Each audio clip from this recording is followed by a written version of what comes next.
beast.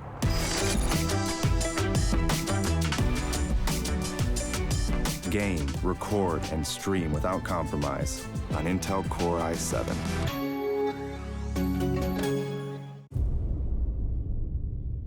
The ESL India Premiership 2018 has 3 seasons: summer, fall, and winter. The summer season takes place from April to June, while the fall season runs from July to September. Finally, the winter season takes place from October to December. Coming to tournament formats, each season is divided into 3 tiers: the professional tier, the Master League; the semi-professional tier, the Challenger Series; the Open tier, the Starter Cups. Moving on to the frequency, every season in the ESL India Premiership 2018 will see 1 Master League, 3 Challenger Series, and 3 Starter Cups. The Masters League now hosts 12 teams and players. Meanwhile, the Challenger Series has 8 contestants and follows a double elimination format. Finally, the Starter Cups are now limited to only 128 participants, so make sure you register for the Premiership now. Once you register for the Starter Cup 1, you'll have to fight your way to the top. At the end of the phase, you will get promoted to the Challenger Series 1. You should try and maintain your position in the Challenger Series 1, 2, and 3. But this is no easy task. At the end of every phase, the bottom 2 contestants are dropped out. They are replaced by the top teams from the Starter Cups. Those who succeed in the Challenger Series are rewarded with promotion to the Master League. The top 4 teams will proceed to play in the next season's Masters League. Meanwhile, the Master League runs uninterrupted until the end of the season. The 12 champions will constantly try to establish their dominance over the others.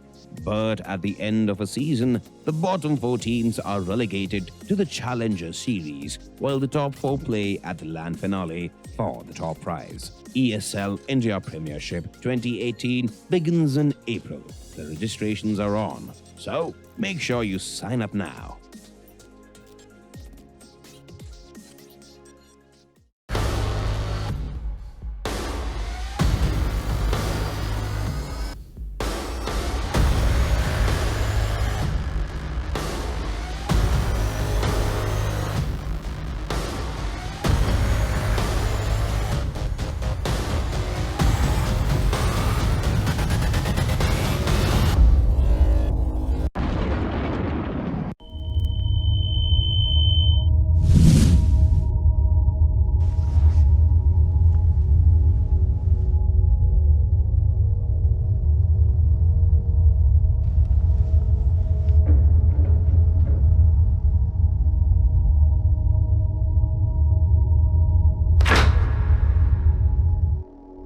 Turn around 3 times.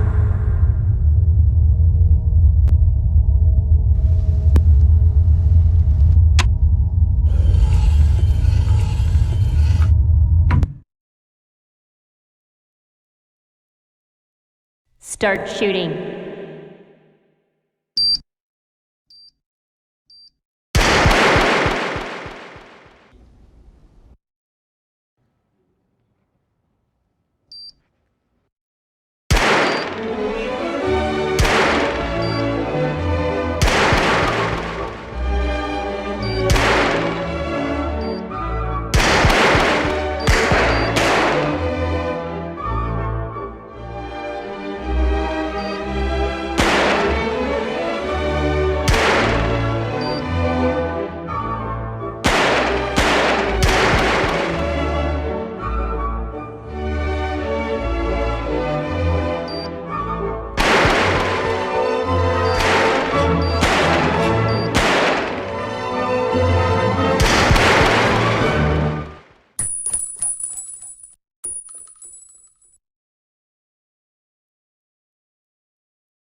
This is the first ever Omen X laptop for gamers that go to extremes. Gear up with the machine designed for total domination and engineered for gaming in stunning 4K. Equipped with the latest Intel Core processors, it gives you the power to be relentless.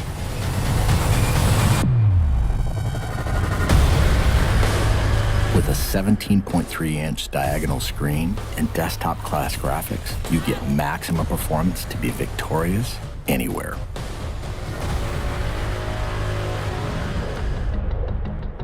With multiple fans and large exhaust vents, heat is transferred away from critical components for dynamic overclocking. Ramp up boot times, game loading, and overall system responsiveness with optional RAID 0 SSD configurability. An RGB LED backlit mechanical keyboard lets you program each individually lit key to create customized key maps that switch seamlessly between games.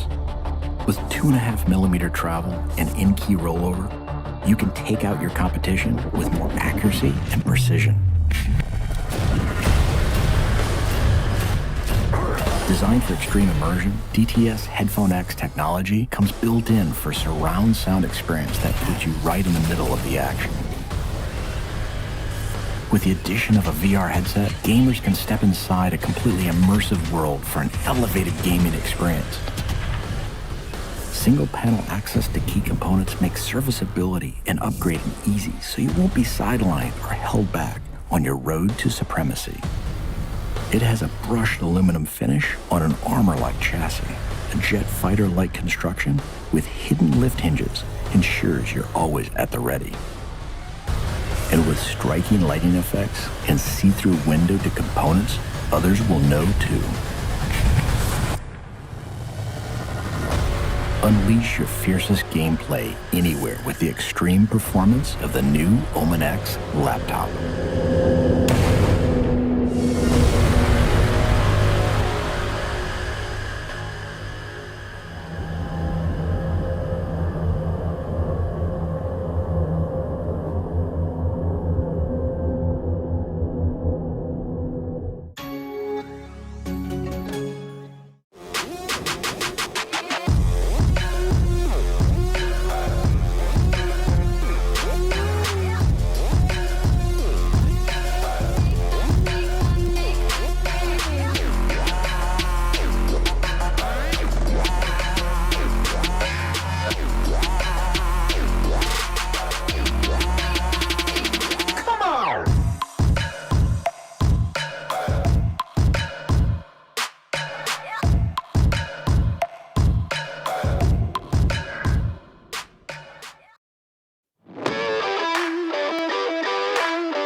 Aha! Well, with that sip of coffee, once again, everybody, welcome to another day and another edition of the ESL India Premiership 2018 Summer Season Masters League. 2018. It was understood, or did we skip like timelines? This is not here? an old episode. This is not this is not CW's Flash, where we like screw up the timeline. I'm not Barry Allen. Also want to mention that this is not Tuesday. It's not a pre-recorded day. Everything that we're bringing to you I am is actually live. in studio. Yes. I am here, live in present. Gautam, pinch me to prove that. Oi ma, lagta hai yaar. Okay, now that we have proven that. So for everybody who's watching this for the first time ever and does not know anything about me, my name is Vagish Godslayer Bhan. I'm your host for the ESL India Premiership. I'm the guy who will take you through the entire hullabaloo. Basically, I'm your Morpheus. Not that I'm calling you Neo, but sure, if you want to believe that. I'll just show you the door. You go through it. Well, I'm Vagish Godslayer Bhan, your host. And joining me today for the analysis and for the little bit of co-hosting bit, because I'm too lazy and I don't want to do it much often, is none other than the aerodynamic man with a magnetic personality, Gautam Virkaholic Virk. Thank you, sir, for that excellent introduction. Even though you are the magnetic guy and I'm the aerodynamic one right now. Vagish makes good fun of my forehead being It's extra. not your forehead. It's something else that is aerodynamic. What? No, I'm talking about your head. Is it been my But- recent biking endeavors that I've been into? Yeah, I don't know what's wrong with people. The moment they get like a super cool luxury bike or like It's like a normal bike, a okay. super bike, the moment they get it, their entire personality and outlook changes, dude. Like their entire personality exudes that, oh man, I have like a super bike, dude. You guys are beneath me. I'll trample all Oh, over yes. you. That's what I do. I trample people on a But day-to-day. since we mentioned trampling, today's game is going to be indefinitely a trampling for, hopefully, if one of the participants of this game of Clash Royale, which is the next game and the first game of today, one of the players who's going to have a showdown is going to face a trampling if they don't play the cards right. And I'm literally not quoting an adage. I literally mean the fact that if they play the cards right, they're going to get trampled. So without wasting further time, let's actually first have a look at the first player here.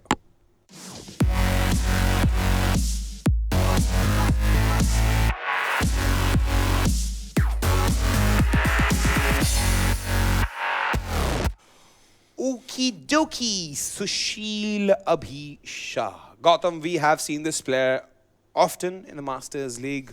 Pretty decent player. Again, not taking away anything from any of the players in the Masters League. All of them are in the Masters League because predominantly the fact that they have worked very hard to improve their game and they deserve to be in the Master League. It's the top tier of the ESL India Premiership, which runs for 9 months. And if you are in the Masters League, even though if you don't win, take it from me, guys. I'm not a pro player. I'm the guy bringing it to you, the entire show to you. But if you're in the Masters League, you're like 80% there, man. You're like that good to be the top team. I would actually have to say like it's 90% there because making it to the Masters, remember, you're the best of the best. You're Yeah. the cream of the crop. You're the The top creme layer. de la, the cream of the cream. When you put that milk for boiling every day in the morning, you know, that cream, we call it malai. The malai. That's what you are, okay? You guys are the best that India has to offer. And currently, Abhi kindly sits on a 5th spot right now. Not a great position to be in. You need to be in the top 4 if you want to be invited to the LAN event. But there's plenty of matches still left. So there's a long way to go. So he definitely needs to rack up some wins to go further on this Premiership charts. Indeed. I mean, sure, when you mention that he's in the 5th position, predominantly that also provides some amount of bandwidth to him to escalate his position to the top 4. He is in a cozy position. He's safe, but he's definitely not there in the scene as they Yeah, like well, to put it. talking about the safety here, you don't want to be at the bottom 4. It's a 12 people bracket there. You don't want to be in bottom 4 because you'll be getting relegated out. So you'll be replaced at the end of the season. However, we're not even the midway so far. I think we're just hitting midway actually. We've hit midway. We've no, practically hit it's midway for a lot of players because they've played more matches than the Yeah. others. Depends on the frequency So of the number of matches played. the plan here is to kind of rack up those wins now and make sure that you're in top 4 because top 4 means that you'll get invited to the LAN event. Once at the LAN event, you have a bigger chance of winning a much more moolahs and money so to talk about. But we have another player playing actually. It's not just Abhi. So take it away, Vagish. Where will I take it away? It's the viewers who have to take it away from the screen. Let's show them the next player.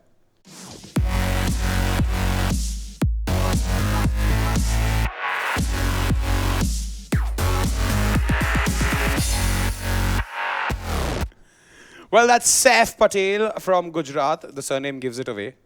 Literally. Not that every Patel belongs to Gujarat. That'll be regionalism. That is whatever you just said it was. But No, nothing to take. Saif, okay, jokes apart. Let's get a couple of things clear. Saif is in the 3rd position right now. The man knows his game. He's pretty strong.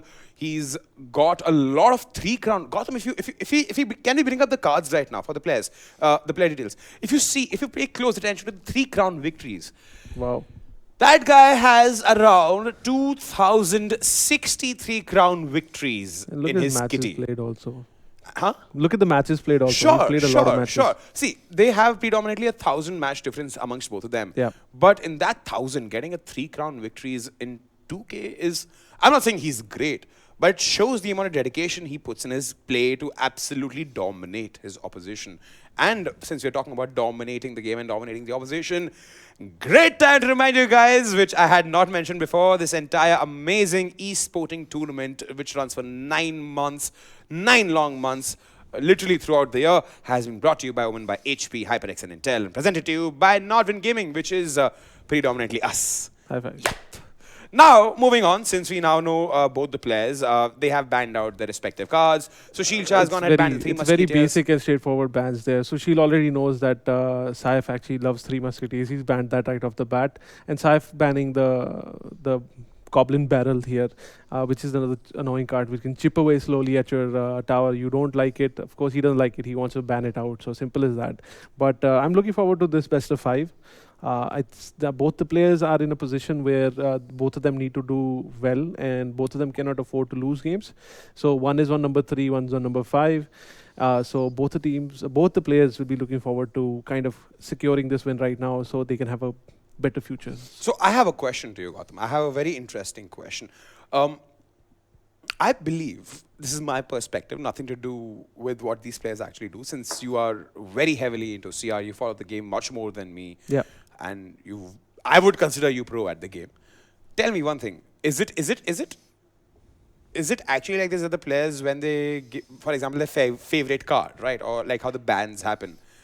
Do you think the mind game begins way before that I'm presuming that these players give out like a weird favorite card which the opposition will ban out, hoping that they'll ban out that card so that they actually end up playing the strongest card they have? Can that happen? Is that a possibility? The thing is, going into the matches now, not everyone's going to put all their eggs in a single basket. That not everyone's going to put all their eggs into the 3 Musketeers build. Because remember, at the end of the day, even if you don't ban out that card, the people can heavily counter it also. People can pick certain cards that will counter your favorite card or your sought out of card. So basically the thing is, every player has bunch of different decks that they play with. So, and that's the point of it at all. So you can throw different decks at people, kind of confuse them. I've seen people playing 5 different decks in a best of 5 basically.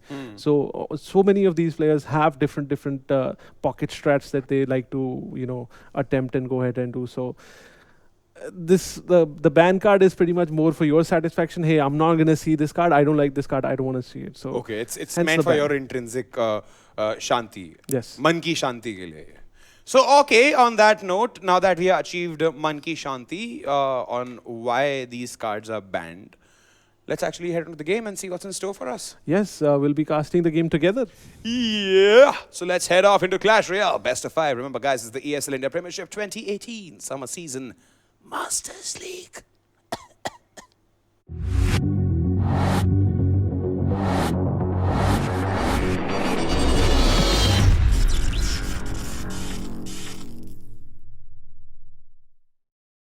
All right, first game between Abhi and Saif. Exciting match today. We've seen some ban cards already.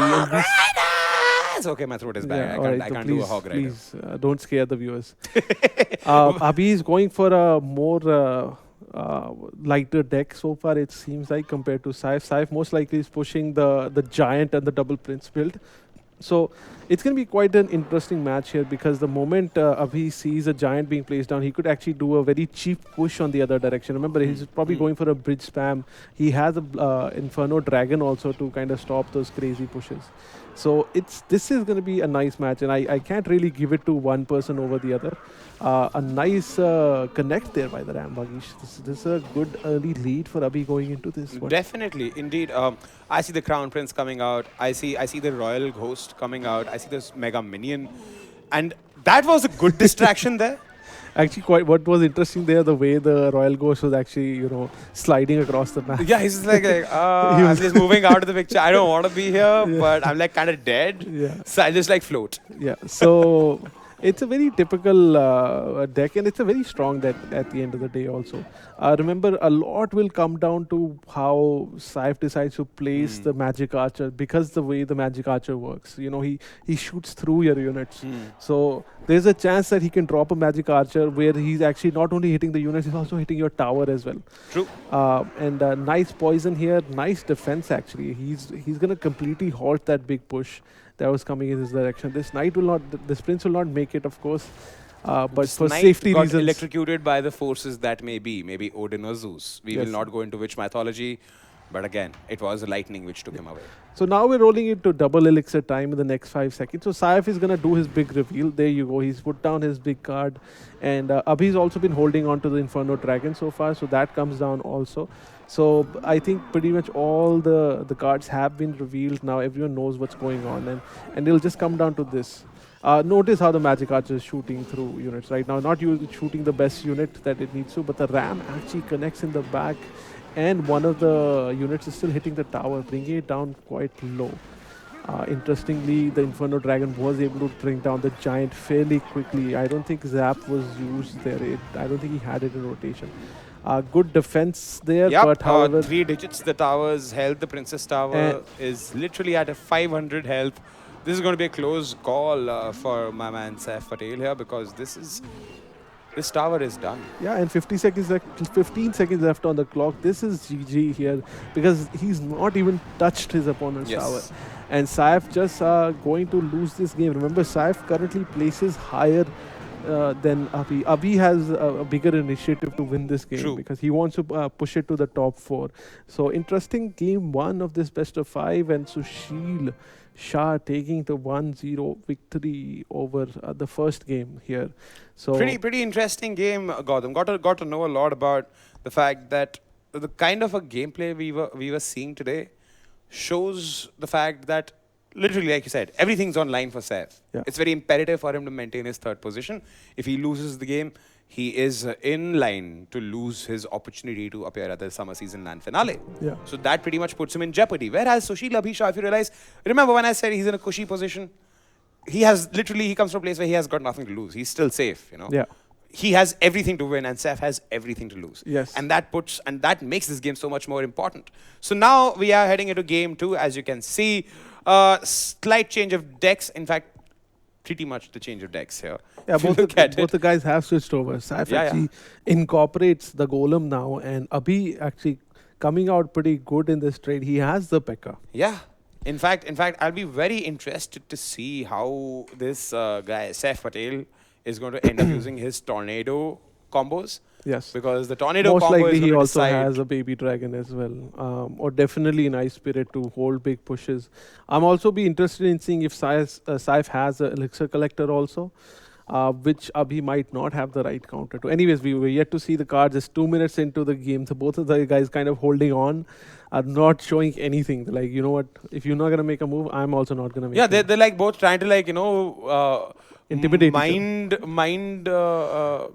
not control the mind. I'm losing the Mind term. games. Yeah, it's like a mind game. They're like, acha, okay, I can't let go of my cards right now. I don't want to let him think like I have these cards. I think this is the longest I've seen Are you from serious? anyone It's dropping like- a card. Dude, come on, guys. 2 minutes to a game and he spent 1 minute deciding which card. Oh, come on, you can't do that. Just play that already. Come on. Sushil, you do it. Sushil, please play it.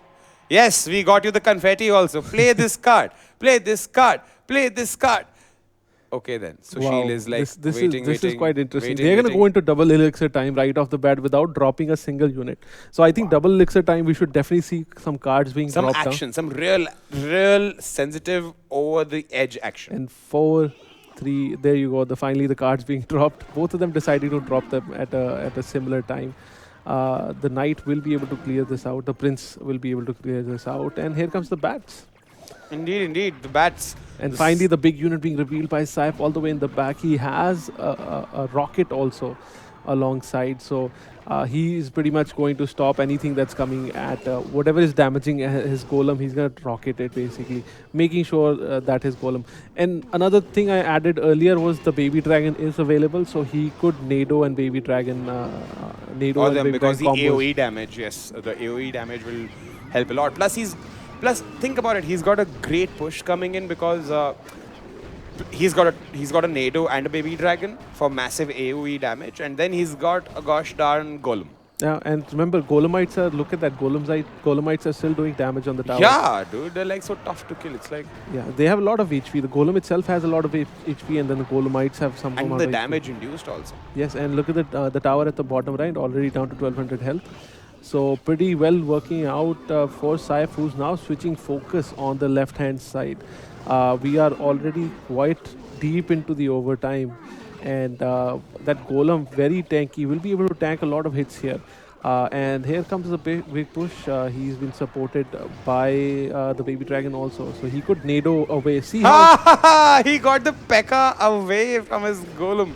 yes, and golem That will is be a taking sly a and a lot great of shots. And the golemites will be taking a lot of shots. Yes. And here comes another golem in the back. It's a constant back and forth. Now Abhi trying to take the distraction away, pushing more towards the right-hand side. Will not be able to connect, however, sadly. And The it's just tower a is rinse and struggling. repeat. It's at 200 health, and this is gonna go down. Kind of Like holding before. on to that rocket till the last second, you know. He wanted to close that game. Rocket does about 400 damage. So I think he knew that the rocket is going to be an essential endgame move for him. All he needed to do was get the Princess Towers, get enough damage dealt to the Princess Towers so that he could be in a position to whip out the rocket and put him in a position of command, because then that immediately shifts the power play between both the players, Saif and Sushil. and that was the whole plan. Yes, anyway. it was. It seemed like the whole plan. Once when you saw, once you see that rocket hitting the tower, it's like the end game of like any great Marvel movie. Then like the picture becomes clear to you. Okay, this is the phase 3 of the entire franchise. Yeah, this is what his plan was, and it's great to see such kind of gameplay coming in from players like this. Remember, guys, we always tell you this is the Masters League. These are some of the best players. They will never let you have an inkling about what kind of a play they're going to make till the last V moments. And now we're heading into the third game here. We see some same cards. When I say some same cards, similar cards here. Some same cards. Wow. Okay, now Saif has finally opted for Elixir Collector, and he's going to be doing... And he's also got a Night Witch. Yes, he's got the Night Witch and the Golem, so he's going to be dropping a Golem with the Night Witch in the back behind it. I'm still waiting for the big Lumberjack. Yes, the Lumberjack is also there. So it's a very decent combo, and a lot of people have been using this so far. The Lumberjack, the moment he dies, puts down the Rage spell. Yes. And you have your Night Witch and your Golem just going super crazy. By the way, Lumberjack is also great at holding these pushes. He managed to take down the Ram there, and now he's given rage to everyone in town. However, that tower taking a lot of damage. Now remember, Abhi saw that Saif had put down Elixir Collector. He saw that he's committed the 6 Elixir, and he punished him for it. And that's the punishment. That 900 health on that tower is his punishment for that. Yeah, but again, it all is a game of resilience here, Gotham. We're all talking about the fact that if Saif can maintain a constant push, like the previous game he played, this is a game set match for him. And now we see a Golem. Golem. Why am I quoting Golem, dude? I'm like so influenced by LOTR. Yeah. So Golem here. Again, that sounds like Golem from It's Golem LOTR. only, we see. It's Stone Golem. Let's call him Stone Golem. He's Golem. He's just Golem. Okay, fine. The Golem here. And here Golem comes the followed big- by a Mega Minion.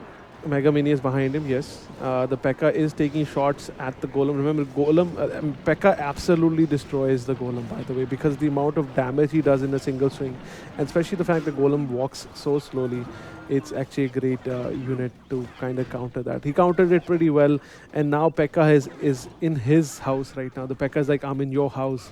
What are you going to do? P.E.K.K.A will eventually be stopped, not able to take a hit down.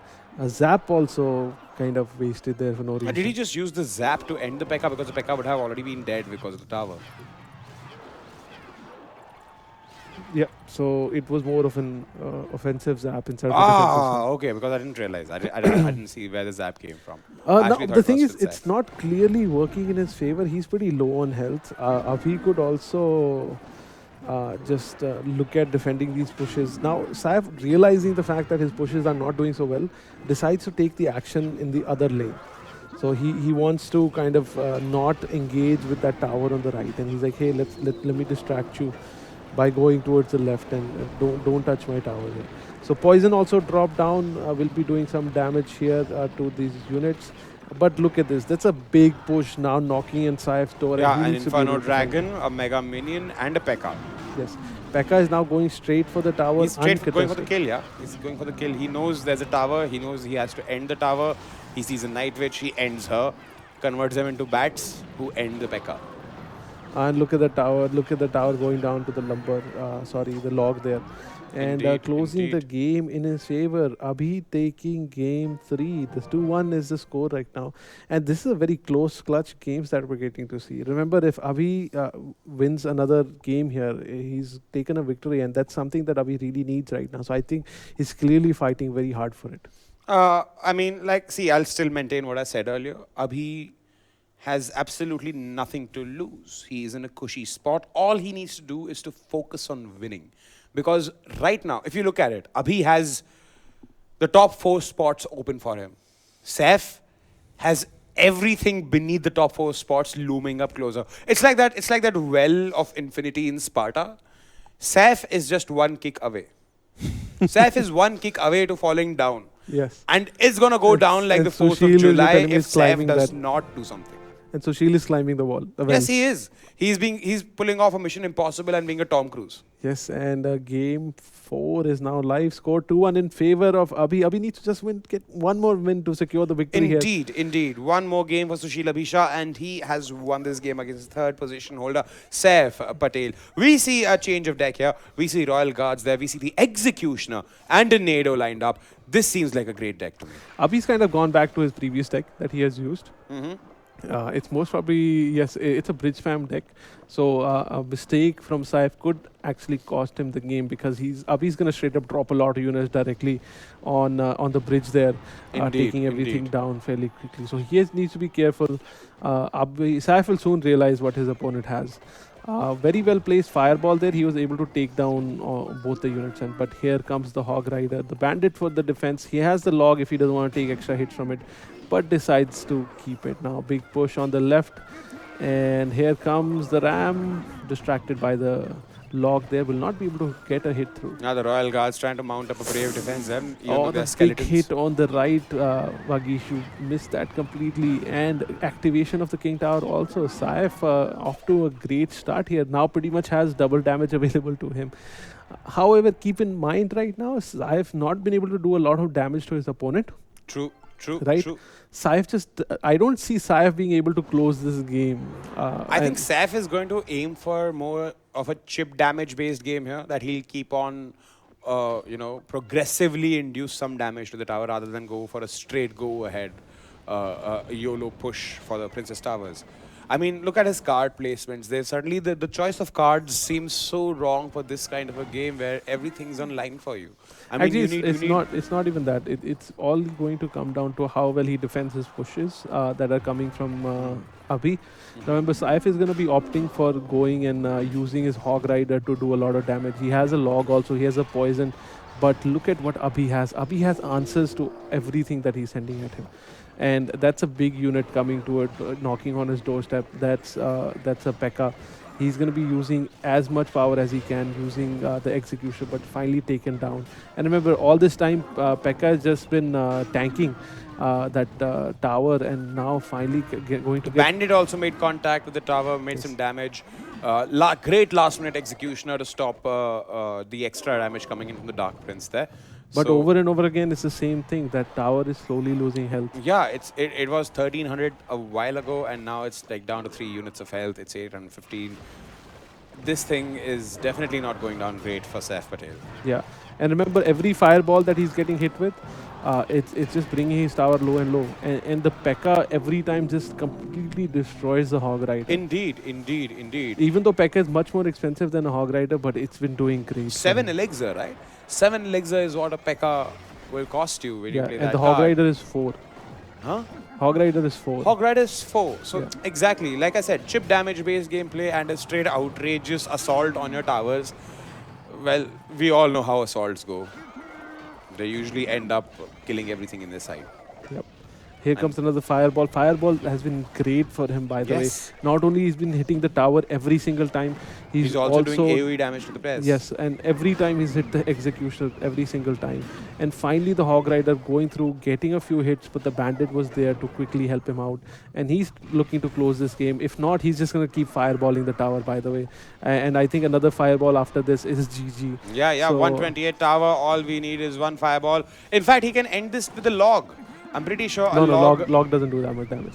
However, another fireball any second now, he's just going to rotate off to it and close the game. Or unless Saif has kind of given up, which he did. He realized that he was already in trouble. There's nothing he could do. Yep. These were the waters he could not swim in.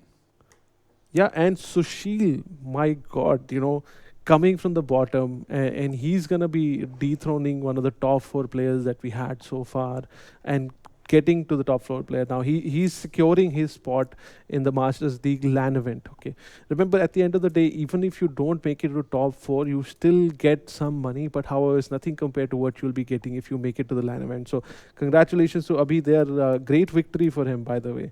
A much required victory for him, but still, the journey is not finished. There's a lot more matches to go. So he needs to keep up this good work. He needs to beat a lot more players. He's not played all 11 of his matches yet. So I am wishing you good luck. And Saif, of course, you are a great player already, and you need to try not to lose any more games. To kind of the main aim should be at this point, stay in the top 4 and nothing else. Indeed. Can't take that away from you when you say that, man. It's a fact. But, ladies and gentlemen, that ends today's Clash Royale segment for you guys. We'll be taking a short break. Remember, this has all been brought to you by the lovely people at home and by HP, HyperX, and Intel, because they decided, hey, esports is great. We need to be a part of the biggest thing India has seen after a certain cricketing tournament, which apparently now is in its 7th or 11th edition. 12th edition. I have no clue. I'm not a big cricket fan. Neither am I. That says a lot about the fact why esports is picking up. Yes, and let's not forget the next game which is coming up is one of the most sought out matches. Yes. Hold that thought. Let me do it. Let me do it. Okay, do it. Let me do it. This is going to be a... Can I say kick-ass? I can say kick-ass. It's I just It's said not TV. kick-ass. It's I not just TV. literally said kick-ass and asked if I can say kick-ass. So, ladies and gentlemen, the next 2 games, which is Counter-Strike Global Offensive and Dota 2, are predominantly, as my amazing colleague informs me, Kevin Fernandez, is literally Mumbai Derby. Like the great Kolkata Derby you must have heard about on FIFA when it comes to Mohun Bagan and East Bengal. This is not a Mohun Bagan East Bengal. This is a battle for respect more than winning, because let's talk about first the game at hand here, Counter-Strike Global Offensive. We have a game between Brutality and Entity Gaming lined up. This is again the cream of the crop. You can't This is have the cream malai off the crop. this is the malai. Okay, you know of what? the milk Let that me you explain boil it to daily. them, because I believe that a lot of engineers end up in gaming, specifically Counter-Strike.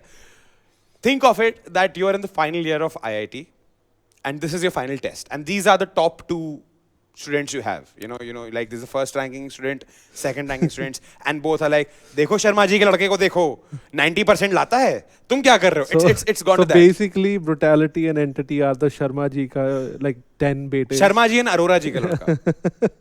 I do So- not know who Sharma ji and Arora ji is, but they're definitely the examples So our if parents your give us. parents were highly into Counter-Strike, they would have compared you to Brutality and Entity there and saying, Indeed, hey, why can't indeed, you be as indeed. good as those guys? Indeed, can't take that So away. it's going to be an exciting match. I'm kicked about it. I'm so happy Adi is not here, because now I get to enjoy the match my way. Chill with Gautam, look at the game, have my own inferences when Adi usually comes and dominates. No, I'm going to do they should have done this better. Aerodynamic. He's also aerodynamic and you also become aerodynamic. Not as much anymore. So. He's perma aerodynamic, I think, yeah. Anyways, let's take that short break. Yeah, let's take it. We also need a breather. We have brought to you these best of 5 Clash Royale games. We need to have our coffee, a glass of water. By the time we finish that, we'll be back again, up and running. Don't go anywhere.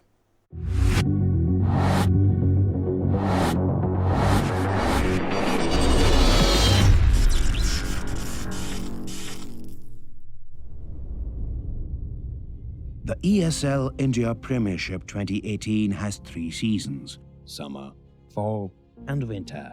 The summer season takes place from April to June, while the fall season runs from July to September. Finally, the winter season takes place from October to December. Coming to tournament formats, each season is divided into 3 tiers: the professional tier, the Master League; the semi-professional tier, the Challenger Series; the Open tier, the Starter Cups. Moving on to the frequency, every season in the ESL India Premiership 2018 will see 1 Master League, 3 Challenger Series, and 3 Starter Cups. The Masters League now hosts 12 teams and players. Meanwhile, the Challenger Series has 8 contestants and follows a double elimination format. Finally, the Starter Cups are now limited to only 128 participants, so make sure you register for the Premiership now. Once you register for the Starter Cup 1, you'll have to fight your way to the top. At the end of the phase, you will get promoted to the Challenger Series 1. You should try and maintain your position in the Challenger Series 1, 2, and 3. But this is no easy task. At the end of every phase, the bottom 2 contestants are dropped out. They are replaced by the top teams from the Starter Cups. Those who succeed in the Challenger Series are rewarded with promotion to the Master League. The top 4 teams will proceed to play in the next season's Masters League. Meanwhile, the Master League runs uninterrupted until the end of the season. The 12 champions will constantly try to establish their dominance over the others. But at the end of a season, the bottom 4 teams are relegated to the Challenger Series, while the top 4 play at the land finale for the top prize. ESL India Premiership 2018 begins in April. The registrations are on, so make sure you sign up now.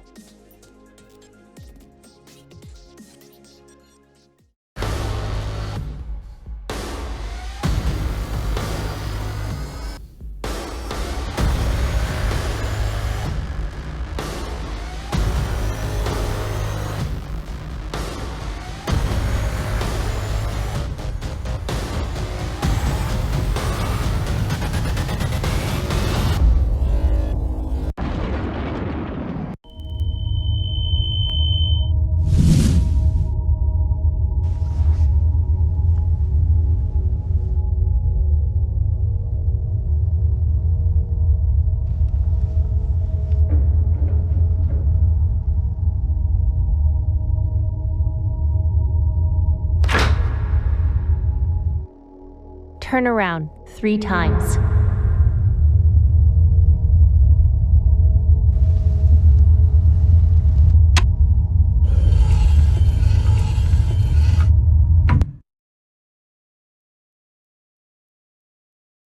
Start shooting.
Welcome back, everybody, to the studio segment of the ESL India Premiership 2018 Summer Season Masters League, brought to you by Omen by HP, HyperX, Intel, and also presented to you by lovely peeps at Nordvin Gaming.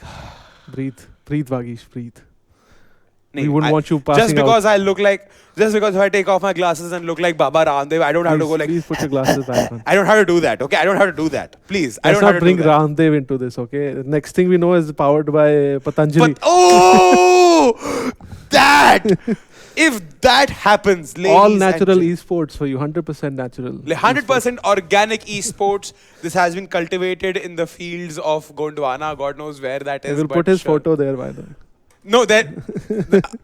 So production says our servers are cooled by. Yes. But anyways, moving forward.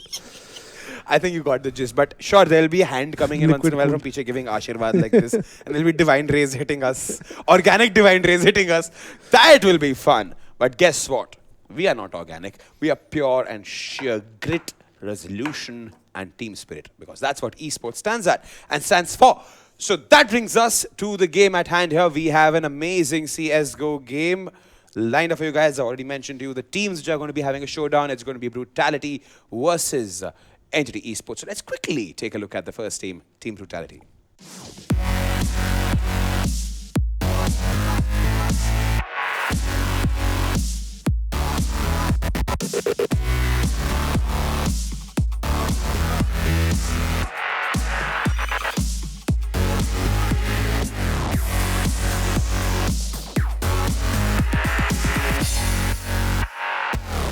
Well, ladies and gentlemen, that's Team Brutality for you guys. One of the oldest CSGO teams in the country. One of the most famous. I don't know if they're the oldest, but They are one of because the 80 oldest would- and also one of the oldest. 80 They are will the take one the of, oldest. they are actually they're one of those few most loved teams in the country because Yes. they have been at it since Agreed. 1.6. Our analyst and the head of ESL India Premiership property Aditya Adi Shah, who you will be also hearing casting this game. Because A, he's lazy, B, he's from South Bombay, so he presumes that he's privileged, and C, well, he's lazy. And so he decided to like cast this game from Bombay and not join us here in the studio. But that's not the case. The case is that he used to play for this team earlier. If a lot of people who are oldies, when I say oldies, don't take it the other way. I'm mentioning this term because I'm presuming the fact that you know how these teams were. So right now, the current roster of Brutality is actually the actual Brutality roster because A-Star and Foxy have joined Brutality. Adi used to play for them at a point in time, so considering he's a pro player. And Brutality off late, I have to say, have been doing tremendously well. They had an unbeaten streak and they lost to SRA. till the time they met SRA, who literally slaughtered while they raged at them with their army. At this loss, if it would have come from Invictus, I would have taken it with pride and said, okay, Invictus made them lose that game. Listen, I would like to stop you there. First of all, I want to say SRA is not like, of course, Brutality is Brutality, right? It's one of the better teams, best teams, that we have. However, SRA still kind of sits in the Master Leagues. you know. Sure, like nowhere I'm taking any of the sheen and the glory away from SRA. That was a game and a job well done. And that is how. You dethrone someone from the number 1 slot. Yeah, I mean, if I had to give a BBC Planet Earth-esque or Planet Blue-esque kind of a, you know how I give examples, right? I mean, that's how a bunch of piranhas decide, you know what, we've had enough of these sharks. Let's eat them up, inside out. And that's how piranhas do, you know. They don't leave any trace of them being there. You just see like trickles of like bone mash and like little blood. And that's what happened with Brutality there. Not that they didn't play well. They did. Sadly, it was a piranha day, not a shark day here. Well, let's talk about the second team. They've not been doing so well, but I'll let you introduce them. Yeah. Let's get to put faces to the name Entity Gaming.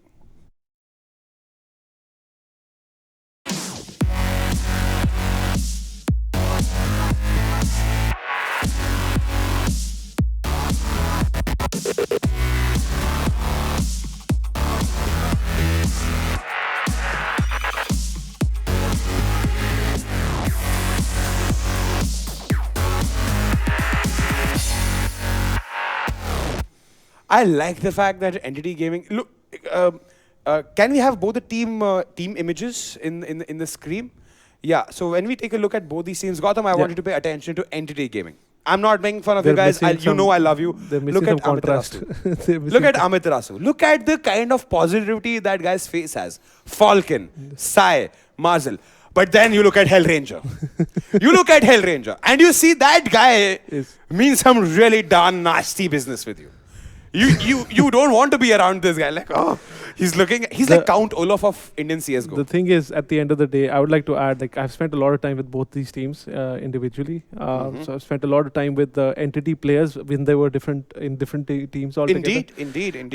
However, Entity has not been having a great time so far. They've lost their last 2 games that they've played against. One was Portal and the other one was... Intensity Pune 5. They lost first to Intensity Pune 5, which was an amazing game. If you guys haven't seen it, I'll tell you why you haven't seen it. Gautam, I'll get back to the game a second later. I'll tell you why you missed out such amazing games. Because you are our esteemed viewers. We love you guys. Esports in India or any other country, screw that. Esports in the world would not be esports if you guys wouldn't be watching these games and us. But then again, you need to know about this, right? You need to know when esports is happening. And for that reason alone, you have a bell icon there on the YouTube stream you're watching, which you need to press so that each time we go live, you get notified and you know when some great matches are happening. And that way, you know exactly the game I'm talking about. I'm talking about the Intensity Pune 5 versus Entity Gaming game where, oh my God, Adi literally messaged in our group later saying that I have zero idea. I'm happy I'm not analyzing this game because I'm pretty sure Entity people would have felt really very bad. Not that Intensity was all in the clear. They just played so much more better. And then this again got repeated when Entity was facing Portal Esports, our neighbors from across the border, Pakistan. I'll tell you what happened there was after the loss from Intensity. I think these guys kind of they must have had some kind of internal problem there. They must be thinking that some confidence loss or something. So followed up with that, they lost to PES, Portal Esports. And this team is not something to kind of, you can't take it easy against Pakistan's best team. I think they were just, after the Intensity Pune 5 loss, they kind of walked into this game with lesser confidence. And I'm hoping that today they will bring it back together because they are not facing an easy team. They're pretty much facing the best team right now. Yeah, they're facing the top tier of the top tier. No, because they're facing the #1 team right now in the standings as it is, basically. So even though Brutality has lost 1 game to SRA, they're still one of the least amount of losses. Top teams, yeah. But again, it's got nothing to do with losing against. I need to address this issue also. A lot of this was brought to my notice, and it's my duty as a guy who represents this esteemed tournament to you guys. I understand the love. I understand the appreciation. I understand and absolutely stand by you when it comes to your national pride.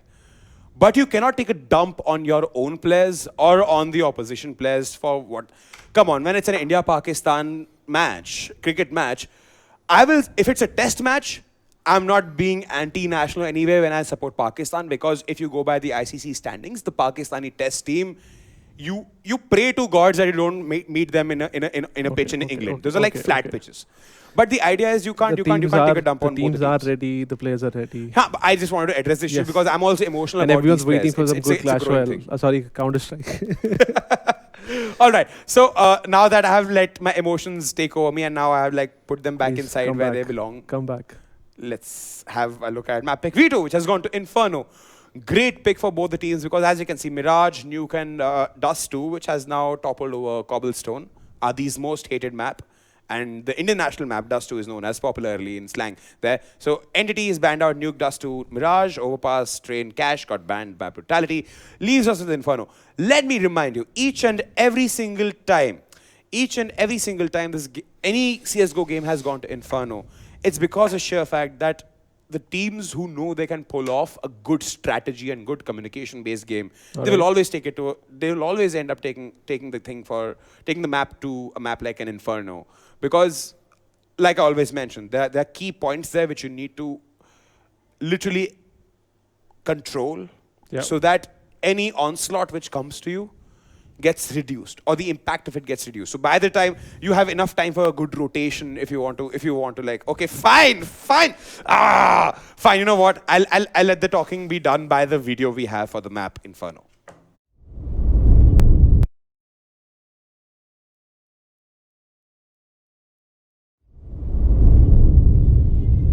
Inferno. This map is not like any other traditional CSGO map. It does not revolve heavily around mid-control.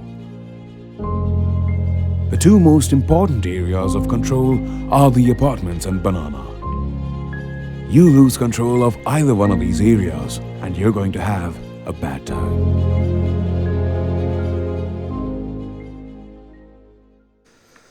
That was a great voice of Vagish Bhan here, our planet Earth. Sasta David Attenborough, you mean? Yeah. I take that as a compliment. And then we see Let's great go to the old game. entity gaming players go in and pounce on them. All right, no. I'm just kidding. Adi and Archistman Fet Pradhan waiting to cast this game. The players are ready, revved up. Everything is in place. So what's lacking? The game. So let's take you there.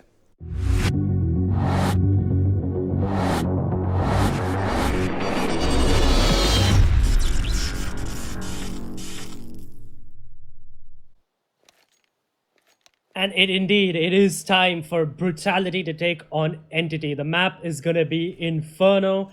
And I'm Adi, and joining me is Fet for what is a massive, massive game in the ESL India Premiership. This is definitely the game that I've been looking most forward to as well, because I have a vested interest in here as well. Brutality was my ex-team. But joining me is Fet. How are you doing, bud?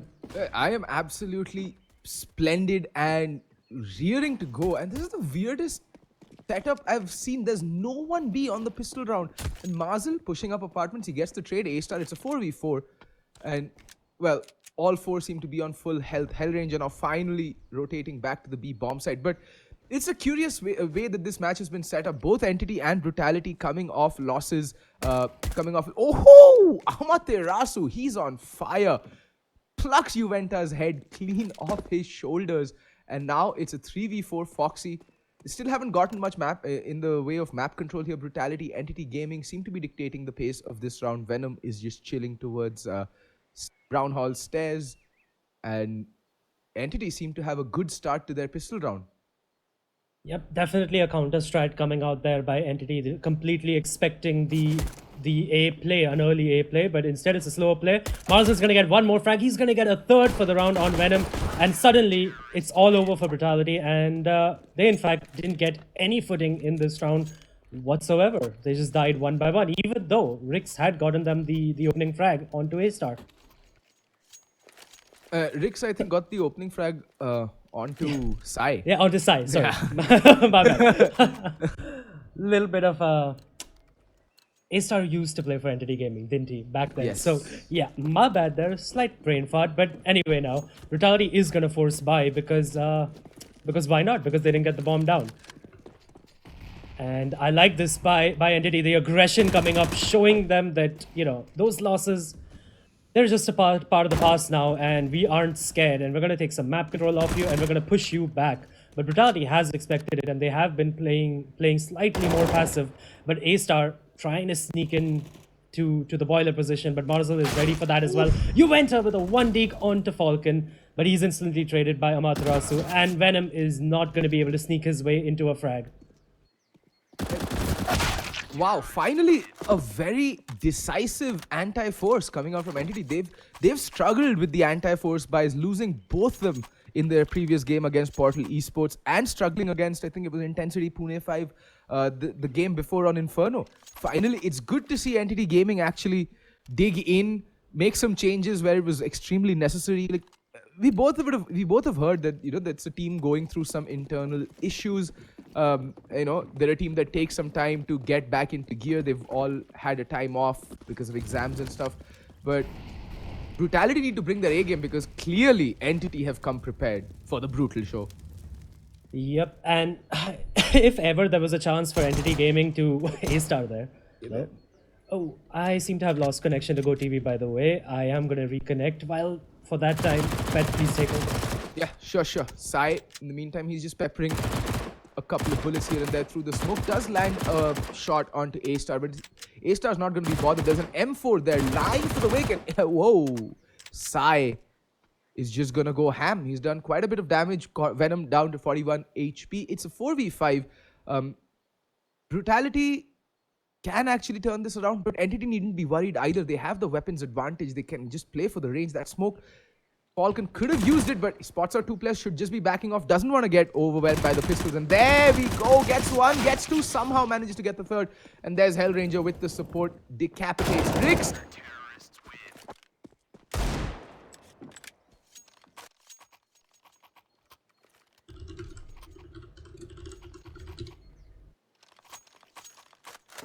Yeah, I just got disconnected from TeamSpeak as well. Nice, good going internet, good going. But regardless, that was another clean round. A little bit of a bother to start with Amaterasu falling a bit too cheaply to A-Star. However, all things considered, still a decent round. Losing two players, they've got some money in the bank. And now it's going to be the buy round coming out for Brutality. They've got some utility. They've got AK-47s and armor across the board. And Sai, he's got his favorite weapon of mass destruction out, the AWP, his Zoom banger, his AWP Mortis. You know why? Because it spells doom and gloom for whoever is unfortunate enough to walk into its crosshairs. Anyway, that initial aggression not really finding anybody. Brutality making micro adjustments to account for the early aggression that Entity bring to the table. And they're not going to present themselves to any angles whatsoever. They're going to be falling back. Falcon, in the meantime, playing the only aggro position towards the A bomb site. It's a two-man play towards A and a three-man stack towards B. But the bomb is still towards mid. So the rotation call should be being made very fast. There we see Entity going for some mid-round banana control. Good aggression again, denying the T's any map control whatsoever. Rick's already down to 46 HP, and Falcon on the flip side down to 63, but doesn't matter. Venom's just gonna come careening around the corner and just eviscerates Mazel. Mazel is down for the count. Now it's all down to Amaterasu towards the B bomb site, and Hellranger, realizing that there's a huge chink in the armor towards the B bomb site, is rotating double time. The smokes come raining in. It's not the best of smokes. And well, Venom is taken down. Yeah. So, I am back, by the way. Hi. Hi. And Foxy does get traded off elsewhere. A-Star has sneaked his way into Cubby, but Hellranger somehow gets the frag. But the bomb has been planted. Rix and Juventa now in a 2v3 situation. Entity is definitely going to go for this retake. But they have only one flashbang to do it. Rix trying to get a first frag, but Juventa swings out wide and takes outside. Juventa, you madman. Who does that? The Hellranger does know where Juventa is. Rix has been taken down as well. Hellranger, Juventa! Somehow Hellranger whiffing the spray, and Juventa gets two kills from an impossible position and puts Brutality on the map. Their first round, it's 3-1 now in the favor of Entity Gaming. But the all-important gun round has gone in the favor of Brutality, and you can see the money on Sai and Falcon. It's pretty wrecked, but fortunately for him, a couple of their teammates did have enough money to drop at least one M4 over. And before I got so rudely disconnected from the server, what I was saying that Entity Gaming, because of the way this veto is gone, they actually have a chance now to get back to winning ways because they're really comfortable on Inferno, and so is Brutality. Oh my god, nobody's checked Amaterasu. He was completely white, and somehow Brutality has survived that. Oh, what? Falcon fade away headshot. And Amaterasu is going to get clobbered from behind by A-Star. That's the A defense just capitulating under the sheer weight of numbers. Brutality have A bomb site control. And now Entity Gaming should just be oh my god, the AWP gets taken out. That is bad. Alright, Hellranger manages to save it. Mazel recovers the M4. Those are the two rifles being taken into this round. One going the way of Brutality, but at least two rifles being held on to, one of them being the oh so important AWP. But again, that A setup, the two-man A setup, I think Brutality is read into this, that they're going heavy B early round. And they just completely and utterly exploited that setup to their advantage, just overwhelming that A defense and barging and brute forcing their way in, just saying, sorry mates, time's up. Here's your eviction notice, GTFO. Yep, and that was a great change of pace coming in by Brutality. Right off the bat of, Entity force buying, they kind of would have figured that Entity is going to force buy and they're going to try something because their money is going to be in shambles for the next round. So they switch up the pace and they play really fast. That was a great call coming in by Juventa or A-Star or whoever is IGLing now for Brutality, because even though I'm so close to them, I still have no idea who does the real in-game leading. And now Entity Gaming, they have to eco. They're not going to force buy around those around that op and the M4. And I don't like this, by the way. Marzel's gone solo B and Hellranger's gone A with the op. They should have at least kept those two together and tried to lock down one bomb site. And Brutality, they're making the correct call right now. They are going for the correct bomb site. Only Marzel there. Yes, it's an M4, but it is just one defender. And it's a contact play coming in by Brutality right now. Marzel had the smoke out, but luckily he survives it. He's trying to chase him down, but gets away with his life there. And Brutality have the B bomb site with no resistance. Oh, okay. Rix gets overrun there. Falcon USPing him to the face. And Marzel trying to get some more damage done from construction side. Amaterasu gets a lot of damage into A-Star, but A-Star somehow manages to find the kill regardless. And now Marzel, he's making his presence known. He's trying to make as much noise as possible to draw the attention of the defenders towards construction. That's a really nice boost coming out. Hellranger gets the kill. Marzel, that prompts him to move in. Marzel trying to make something happen. Venom's position is being marked like a hawk by Hellranger, but Venom's just going to get overrun. Is there a kit? There is no kit. I don't think there's enough time. And Venom just single-handedly mops everybody on that B bomb site. What a god tier play coming out from him, hiding in the dark spot. 1 and a 2 and a 3 and a 4, and he just knocks all the pins off the bowling alley. What a beautiful hold from Venom. Weirdly enough, actually, this has forced Entity now to commit, right? Like that defense by Brutality, it capitulated and Venom had to bail them out. And considering that Venom won that 1v4, the Entity just invested their saved M4 and op into that round, because if the first kill went towards Brutality, or maybe even the second kill went towards Brutality, and if it was down to maybe a 3v3 retake, I'm 100% sure that Entity would have actually saved that op and the rifle. And instead, they try to push in, and now they have to they have to basically spend everything they have. And even though they do have an op, they have no head armor on anyone, and they don't have Molotovs on anyone either. It's like a really low utility setup on the defense, and somehow that round working out for Brutality. I mean, I'm not so worried about the fact that there's no head armor because they're going up against an op and 4 AKs, but what does worry me is the lack of utility. And you're right, they've more or less gone for broke this round. Entity Gaming, they really need to win this. But again, they started off on fire, but they seem to have cooled off quite a lot. Amaterasu playing that cheeky barrel position, not oftenly checked, but he is prone to every flash under the sun that gets thrown over the sky, like over the roof into the A-bomb site. And look at A-Star, he's aware. He's getting boosted on the flower bed. He's going to spot out Amaterasu. Amaterasu still looking, God knows where, but somehow Amaterasu does get the kill and, oh, does a lot of damage. Marzel, what? How? Trying to push through a smoke there, and Marzel was absolutely punished for that. Sai getting caught off guard by Venom as well. Suddenly, it's down to a 4v2. Falcon's still alive in the bomb site right now. The C4 is down, but he is instantly traded by Juventa. And now Hellranger is just trying to get out of here. He wants to save that M4. And, well, now all of a sudden, okay, he's going to pick up the op. And, oh, the bomb plant. I just noticed the timer there. It just comes in the nick of time for Brutality. And Hellranger is going to hightail it out of there with the AWP and live to fight another day. Brutality, actually. A-Star, I have no idea how he didn't check out that check for that position by Amaterasu. And I'll tell you why. I was sitting in Brutality's TeamSpeak at 6:30 p.m. and they were discussing exactly this. They were discussing Amaterasu's position at the barrel and the fact that he likes playing that position. And A-Star was the one who said it, and he's the one who doesn't check it. It's an oversight coming in by, it's a weird oversight, right? It's irony at its best right now. Hellranger though does get a frag onto Juventa, and he is gonna keep the op alive. Just barely manages to keep the op alive.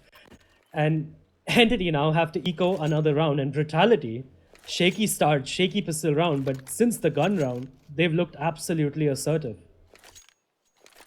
Yeah, like I said, Brutality started off a bit cold, but they're turning up the heat. Can Entity Gaming withstand it is the question, because so far they've looked far from decisive, especially since the guns have come out to play for Brutality. I think they've won 4 rounds in a row. Yep, they've won all 4 buy rounds for them. And Entity, they don't seem to have an answer for the change of pace that Brutality keeps throwing each and every round. No 2 rounds till now from Brutality have been identical. They've switched things up, they've done things slightly differently, and they've managed to overwhelm every bomb site. They've gone to Hellranger, needs to be careful, and Hellranger's been deleted from the server. Venom's just like, nah fam, not today. You're not getting this op either. Look at that, him playing the master juggling artist. Oh, disdainfully tosses it out of the map as well. Mazel now coming around the corner. He's be like, Arey, op kahan gaya bhai? Yep. A really, really good by Venom there. Just making sure that Entity Gaming cannot save the op for one more time. In the other side, Foxy, well, Venom right now does get the frag onto Marcel. Marcel looking away at the worst possible moment. That's just terrible timing there. Now Falcon, he's stuck between multiple terrorists, and he's gonna get shot in the side of the head as well. Well, side of the body anyway. And it's a great clean round coming out of Brutality, and that's something they have required, by the way, because other than round number 5, a lot of the rounds have gone down to a 1v1 or a 1v2, or just 2 players alive on Brutality.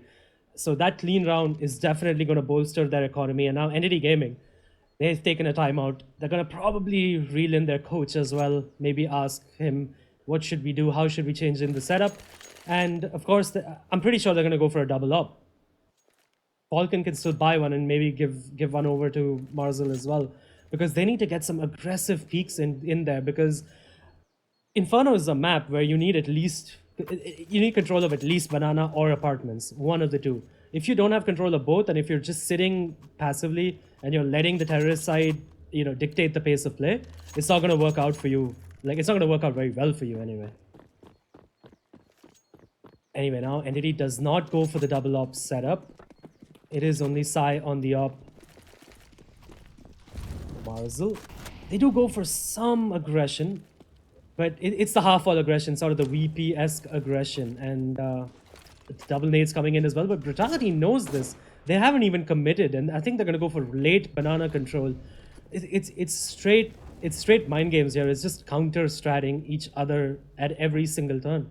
Yeah, I mean, these teams know each other so well. Like, they literally know how they play, the other plays, like, inside and out. And Brutality so far, remember we were talking about this back, like, a couple of weeks back, that it seems that A-Star has always been, Entity's Achilles heel. Like, this current lineup's Achilles heel. Like, he just knows. He has this sixth sense inkling. And wow, Sai managing to get that opening pick onto the player peeking Boiler. Sai falls back, a more passive position in towards Pit. The A hit is in, at least it looks like it's going to be an A hit with 40 seconds left on the clock. They have enough time to rotate, swing towards Banana, but Mazel is there ready and primed on top of half wall. Rix with the AWP, he's trying to work a pick, but Mazel, he's not going to offer anything up. He's going to go back, and Hellranger in the meantime is going to hold the fort, swings out wide, gets 2 kills, easy peasy. In the meantime, Rix has fouled Mazel, but Rix now has the very difficult decision to either save or go for it. I think he should be saving given the money situation. Rix has enough money in the bank, but why throw away an AWP? That's a hefty investment. AWP, armor, and a flashbang. That's around $7,000 worth of investments that he's carrying. So, should just... Yeah. And a pedophilia as well. Yeah, and the pedophilia. Pedaiso. No, we're not going to call it the pedaiso. It's a pedophilia. But anyway, Entity Gaming finally goes for banana control. And they win the round off the back of that. I'm a little disappointed that Brutality did not challenge Banana before, they had enough time, right? Around the 1 minute time, 1 minute counter, they could have contested Banana, and that would have meant that Entity could not stack 4 players over to the A-bomb side. But instead, Brutality goes for the, for just a 4-man push towards the A-bomb side, which didn't really work out for them. And I'm pretty sure we're going to see we're going to see Brutality adjust to that again anyways. And there you go. Brutality has gone for aggressive banana control this time. Okay then, Sai deleted already. I mean, Sai is having a tough time. I think all that time he spends in matchmaking is coming back to haunt him. But in the meantime, Mazel gets a trade elsewhere on the map, falls back. It's still a 4v4. Even Stevens, the advantage will still be with the terrorists because they always have the option of bunching up and hitting a bomb site. It's going to come down to the trade games from this point on. Whoever comes out on top with their trading is going to be winning the round. That and or hero plays from either Amaterasu, Falcon, Hellranger or Marzel.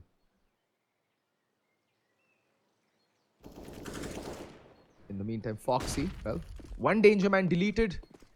That's the man advantage again in the favor of Brutality. And they're going to regroup and go towards the B bomb site. I'm really liking these adjustments that Brutality are making. Entity seem to be stuck with their heads in the sand because they've been playing so static. I've not seen any of the telltale Hellranger calls, you know, that come out, the god tier calls that we've been praising him for over the past year. Not you, Adi. You seem to have wised up to the fact that maybe India doesn't have good IGLs. Now, I'm sure India has good IGLs. Marzel, though, getting traded out by Foxy. Brutality making the correct decision, by the way, to go for the B bomb site. But Hellranger's on the flank, and A-Star has missed him. A-Star has completely let him slip by. And Falcon, it doesn't look like they actually want to go for this retake. Juventa, though, is aware that, well, that's a great call coming in by A-Star, that he could have slipped by. And he's heard out Falcon as well at this point. And Falcon can do nothing but save because at least Entity in round number 9 had 4 players alive. So they might just be able to eke out a little bit of a buy around this saved M4. But only if this M4 is saved. And A-Star is already on the hunt. Falcon, ooh, he doesn't spot him there. Maybe it's a 4v3 resolution, but now he definitely does spot him. He will take down A-Star as well. And now he's going to try to save the op, and he will be able to do it because both the terrorists are really far away. And yeah, I mean, off the back of that, I'm pretty sure Entity Gaming is going to go in for the force buy because they've lost a lot of rounds already. 6 rounds on Brutality on the T side of Inferno. It's nothing to scoff at. I do, of course, recognize that Inferno is more of an even Stevens map now, and it is more economy-centric, right? But yeah. But still, 6 rounds is great, and if Brutality continue on this way, they're going to probably have at least 9 rounds. Yeah, which will be amazing. Because it is so economy-centric right now, Entity are in a world of hurt. They need to make some changes. They need to make some, some adjustments. And most importantly, Sai needs to wake up. He's got 2 kills in 10 rounds. That is just not done. And Marzel, what? A peek without a flash. That is unforgivable. That is 101. Yeah, that is CS 101. And the coach should be making a note right now. He should just be like, a little note on his pad. He'll be like, Marzel, round number 11. What the hell? Cut Marzel. Well, no, I wouldn't cut one of your star players over that. But, I mean, I can understand he's young, right? But anyways, we'll get back to that later. Brutality now in a 5v4 situation. And Entity Gaming has gone for the 2-2 stack at the A and the B bomb sites. And at this point, Brutality could hit anything with the numbers. And as long as the trades favor them, it should work out. Sai, though, has Sai timed out? No, he's not. It looks like he is because of the amount of impact he's been having in the game so far. But no, he's still very much there. A pop flash though by Sai, and Juventa is gonna get is not gonna get flashed by that, and Hellranger gets steam flashed instead. And oh, unfortunately, Brutality could not capitalize on that, but instead Sai capitalizes on that. Amaterasu elsewhere has mopped the floor with A-Star and Rix, and all of a sudden it's down to a 2v4. Venom and Foxy, and make that just Venom alone. Sai finally waking up. Sai with a 3K just after the commentator Fett calls him out. Thank you.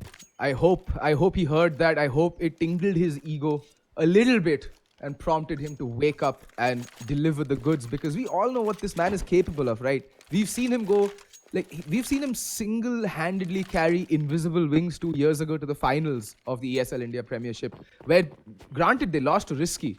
But again, Sai was the MVP of that game as well. So we know what this guy is capable of. And him not showing up for a map can really be devastating for whatever team he's playing for. And I hope this is the beginning of, an awakening, per se, for our Simmer Sai Sethi, our resident streamer, and, ever-loved, widely beloved pro player from Entity. But so far, Brutality don't seem to want to let up. They've smelled blood, and they're like, They're like sharks. They're not going to let up whatsoever. Force buying into this round as well. They've spent every dime they've had. Venom, though, he wants to challenge Banana, but he's still wary of the fact that there's no player with him. And that's a misplay. Running with the with the knife out. Marcel's going to get an easy frag onto Venom, and he's going to smoke it off now. And he's actually going to get out of here as well with just 8 points of health. How unfortunate for Brutality that they could not trade that frag. But this also means that Entity Gaming, because of how low Marzel is, they're gonna have to play 2 players over the at the B bomb side. Sorry, and I do like this though. Marzel's been boosted up at a position that is generally checked, but sometimes it slips slips out of your mind. And Brutality though, it looks like they want to wrap into the B bomb site from CD spawn. Amaterasu though is aware of this, and he has called it out to his teammate. Marzel now sitting in another interesting position. Amaterasu trying to survive. Is Marzel going to be checked? The no is the question, but Marzel should have had a little bit of trigger discipline, but there is no time remaining. Hellranger gets an important kill, and the bomb plant is not going to come in. Foxy picked off as well, and now Rix, all he can do is save that gun. And if Brutality did that a little faster, by the way, that would have been a great round and a great call. But instead, they run out of time, and now Brutality call in for the timeout because, well, they need to eco this round. I just don't understand why Marzel couldn't show a little bit more trigger discipline. I understand, I get it from his point of view. He's on 8 HP. He wants to at least take one player out of the equation before he's eventually and inevitably traded out. But I think, yeah, hindsight is always 20/20, Adi. So I think Marzel made the best of whatever was the hand that was dealt to him. But finally, Entity Gaming, more importantly, they've tied up the score. It's 6-6. Brutality being forced into an eco. It's been an economy game so far. You were on point with your analysis when you said that, Inferno is an economy-centric map. It's a very balanced map when it comes to if you have control over your opponent's economy, you have control over the fate of their rounds. Given the fact that now Brutality are more or less on a half-ish desperate buy, Entity can actually capitalize and go into the lead once again, and Rix just bombarding and barreling his way through the fire and the flames, channeling his inner metalhead, and not taking that much damage either. He's just 81 HP. Yep, and Brutality does go in for a semi-force by Rix, the raid boss, with the AK-47. But I really hope, they have a smoke and a couple of flashes, so I like that, and I really hope it works out for them because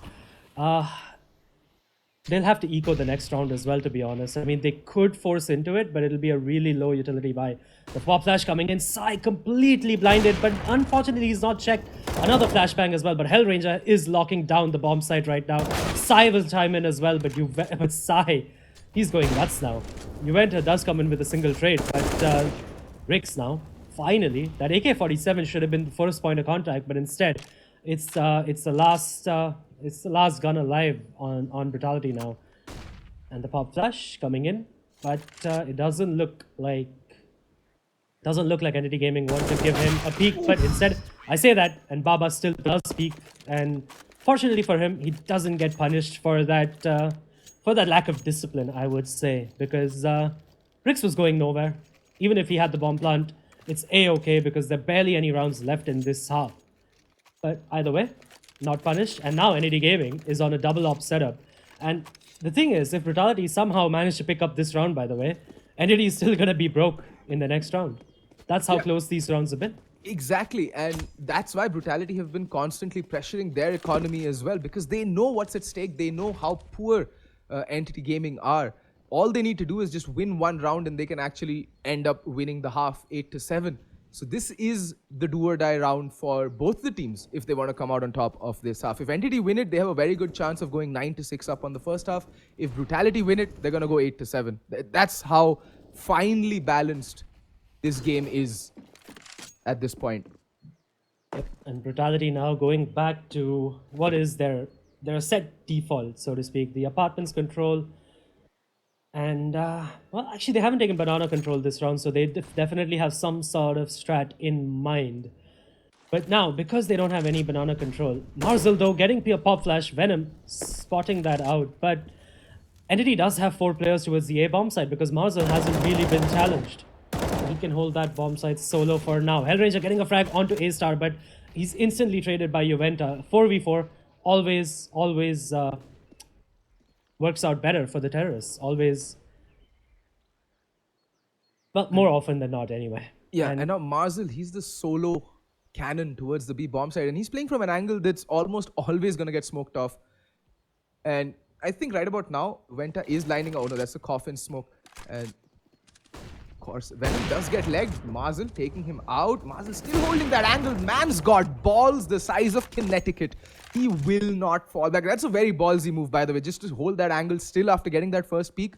Because you never know when the pre-fire is going to come in. And with those AK-47s and the nutty aim that these guys have over on Brutality, you're more often than not going to find your head rolling on the floor. But Marzel, he does not blink. He holds steady.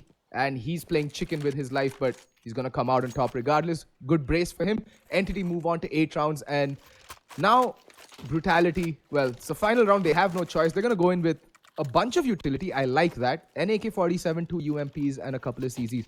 It's doable, Adi. We've seen these buys win time and time again over the course of this ESL India Premiership Masters series.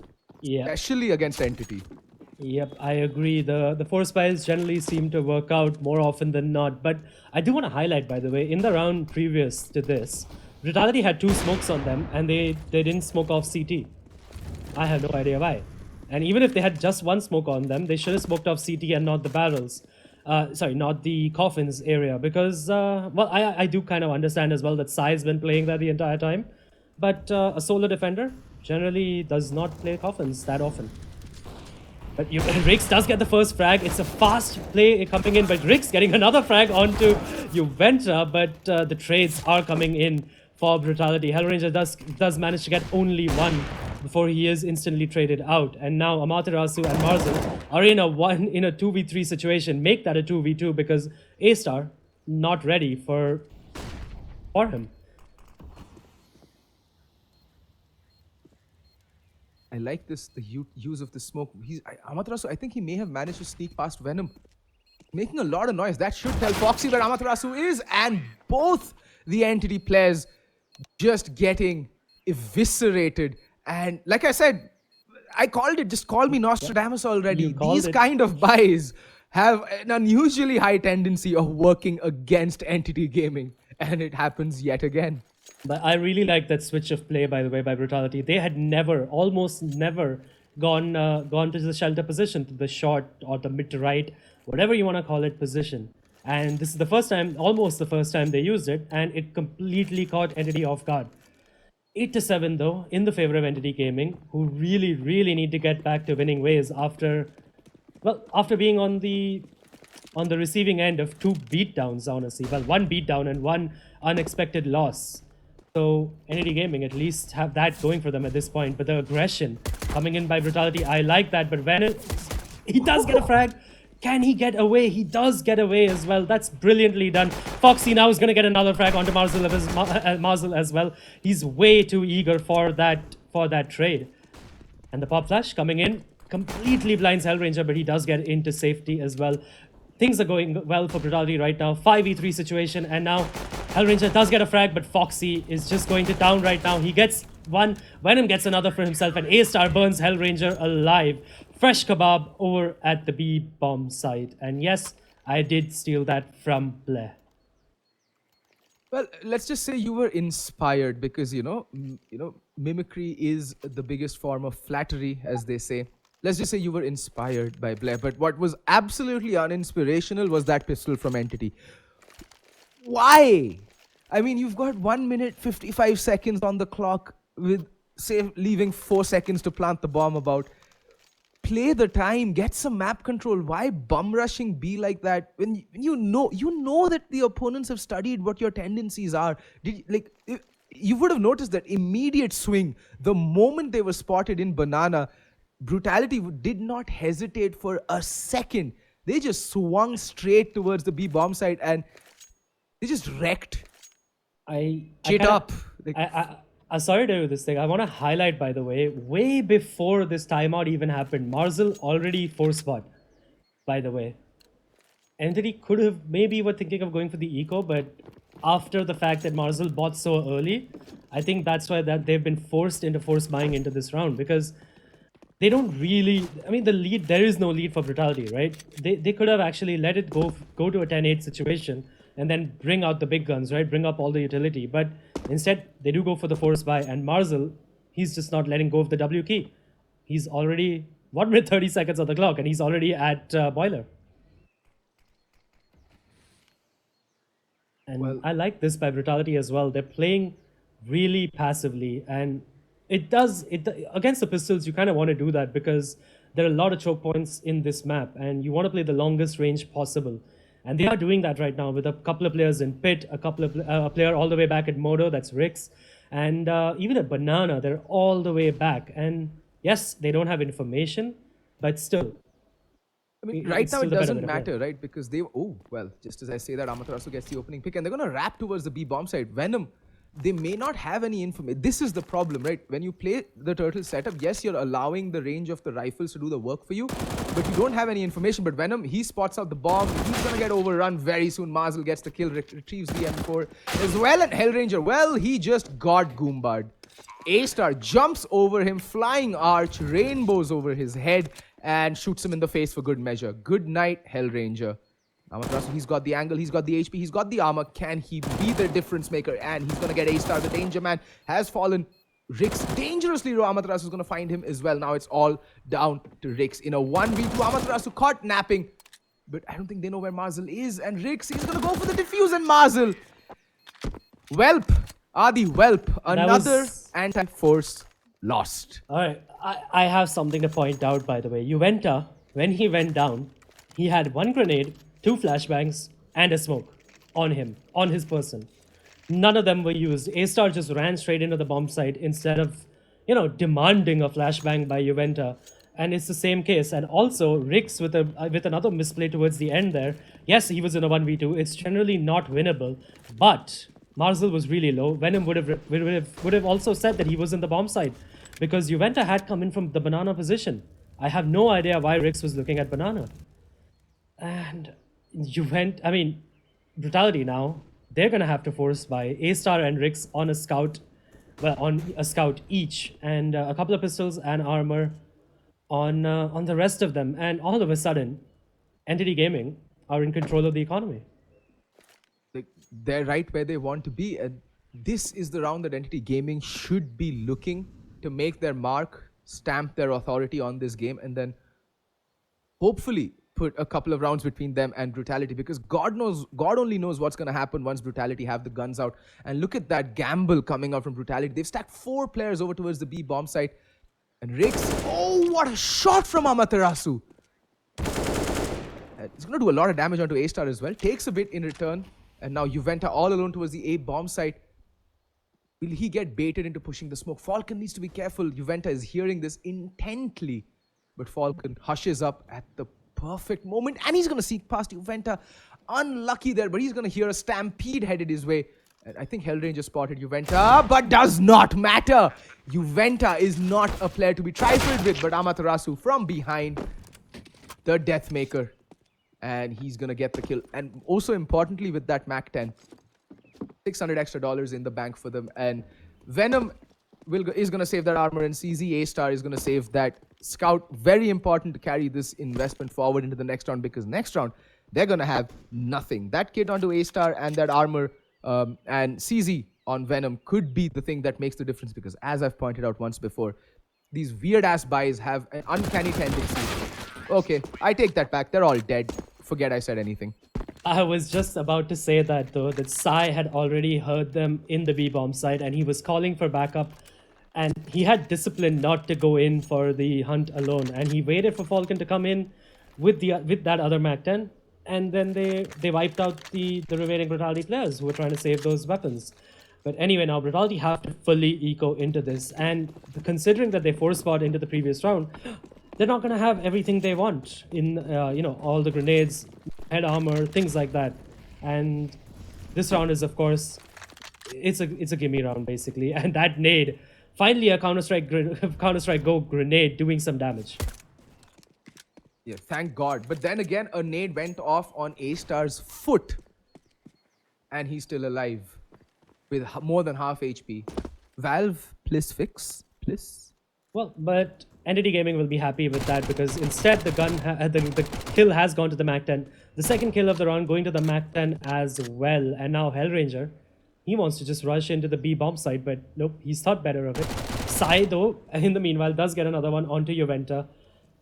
And all these kills going to the MAC-10. And I'm pretty sure Hellranger's going to get another one right there. But Apu, he pulls out the grenade at the worst possible moment, but does get the frag onto Foxy. Amaterasu as well. Great cover. Gets Venom trying to sneak out of that smoke there and backstab Hellranger. So, all in all, a clean round coming in for NTT Gaming. And that is great for them because now they can start building up some bank and they can buy into the next round even if they lose this one. And there you go, Brutality. They do not have head armor on 3 of their players. And Venom, for some reason, has head armor, but no smoke grenade. Yeah, that's the trouble you run when you force buy into your second round, right? This is the risk of doing that. Is you're not going to have all the utility to play with in going into your first buy round. I just want to point out where Venom is playing, and he bought the head armor to play that position. Your head is not even spottable here. And little things. yeah, but either way, Brutality is turtled up, like you like to call it, and they're playing very defensively, which I don't really like. But anyway, NTT Gaming, they're going to go in for the full execute. I was talking to Brutality about this earlier. You give them map control, they're going to do a full execute. Yeah, and maybe this is what Brutality themselves are counting on, that they, get sucked into giving that full execute and they're going to wrap around. He's going to get spotted, but Falcon, what a shot. Foxy, he's going to the next line of defense. He's going to find Hellranger, just the MAC-10, no problem, but he's going to find Mazel. Sorry, he's going to find Falcon as well. Finally, Sai taking him out. It's a 2v3, but Amaterasu and Sai thin out the herd, even out the numbers, but Sai, he's got the bomb. He needs to be careful. He's got the A. Oh my God. Now it's coming down all onto Amaterasu. Can he get this bomb down? 30 seconds left on the clock. He has to retrieve it, go back to the A or B bomb site and get the plant down. He's making a lot of noise. They're going to hear it. He's not got time. Time is not his friend. And look at where A-Star has managed to rotate towards. I don't think Amaterasu is going to be expecting that. No, he's not. A-Star takes his time, but somehow manages to get the kill. And like I said, right, Entity loses these kinds of rounds all too often when they have the weapons advantage, when they have the utility advantage. They just go in throwing it almost, it feels like, every now and then. Yep, and of course, I mean, a little bit of a hero play coming in there by Foxy, making sure that CD spawn area wasn't completely lost and definitely giving time for Juventa to get back in there and lock Amaterasu into that bomb site finally. But Entity Gaming, like I said, they can buy and they have bought. And again, I don't like this by Brutality. It worked out in the previous round, in round number 20, but round number 21, they have no map control again. And it's just, I hope it works out for them, but this is not the way I like to play Inferno. I mean, the thing is, I think they would have seen the Intensity Pune 5 demo and studied it intently as to what Entity like to do on Inferno. And they just, I think they saw that, the turtle setups work because Entity had a really difficult time cracking Intensity Pune 5's turtle setups, either towards the A or the B bomb site. And I think it boils down to a little bit in a lack of communication when they're actually finally hitting the bomb sites post-executes, because I've seen them do this time and time again, that multiple players will walk into the bomb site marking the same damn angle, and they kind of pay for it over and over again because of their callousness. And there we go, the B execute comes in. Venom not expecting the peak to come before the smoke blooms, but Foxy, he's burning alive, doesn't matter. Amaterasu somehow manages to get the kill on 13 HP. But now Venom from behind the smoke. The CTs are smoked out. It's a 4v4 retake towards the B bomb site, but A-Star, he's got no chill whatsoever. He's going to come peeking in, but does get traded out. Now it's a 3v3. What the hell? Sorry, 2v3. What the hell is even happening? It's just a cluster of a retake attempt early on. Half in, half out, just the tip. I don't know. But these are decent post plants for that particular bomb plant. a team kill coming out by the least expected player. I mean, you would never expect Amaterasu to do that. But in the heat of the moment, shoots Falcon's head clean off his shoulders. And now it's 3v2 retake, but Sai does get the op shot onto Juventa. And now they know that both the players are on the CD side, but Sai is going to town. And Rix, he has to back away. He has no time left anymore. And will he be able to survive? Just barely on 6 points of health. He manages to survive, and he's trying to get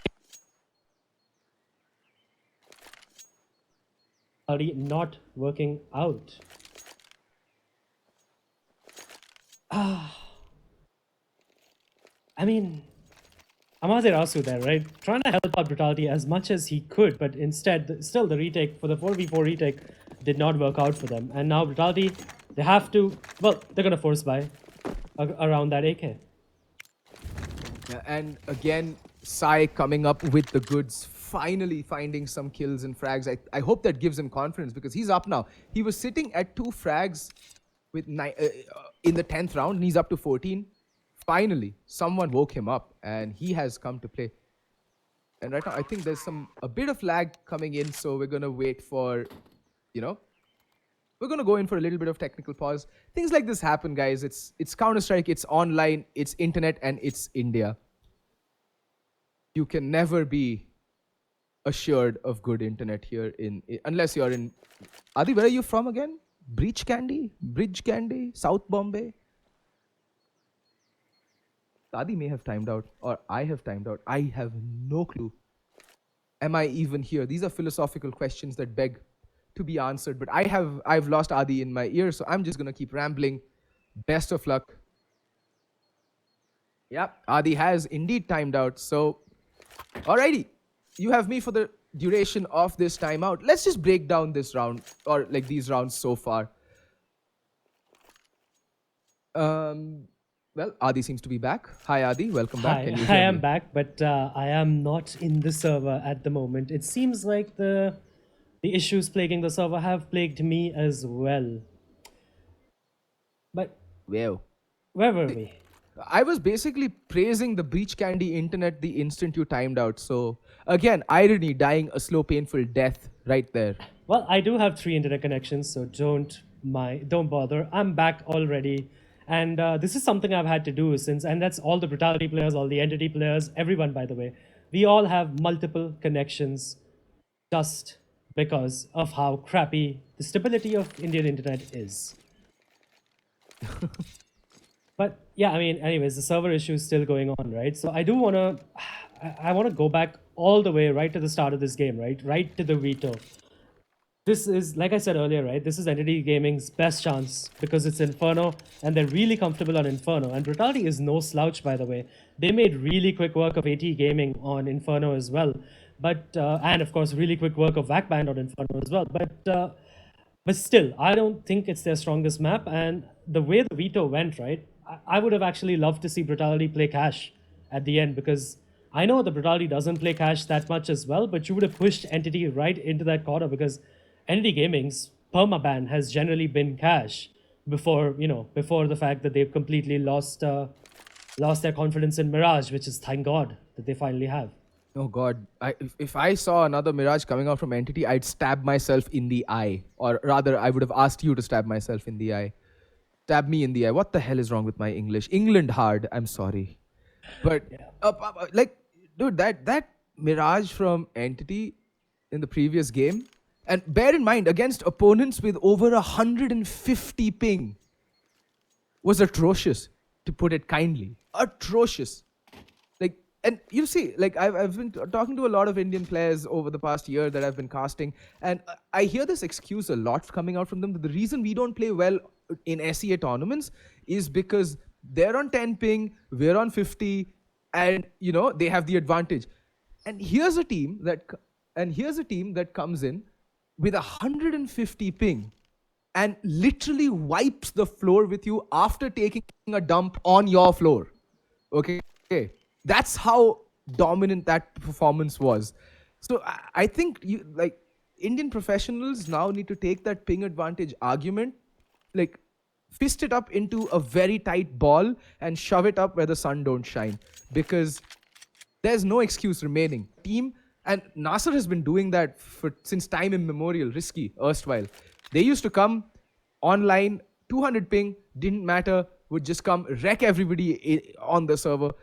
Granted, Risky was at a much higher skill level than what the Indian teams were used to playing at that time, but we have improved, don't get me wrong. And I can confidently say that while Portal might be slightly better, but that skill gap should be more than compensated for with that difference in ping. Teams should not be losing against players with 150 ping when you're at 9 and 30.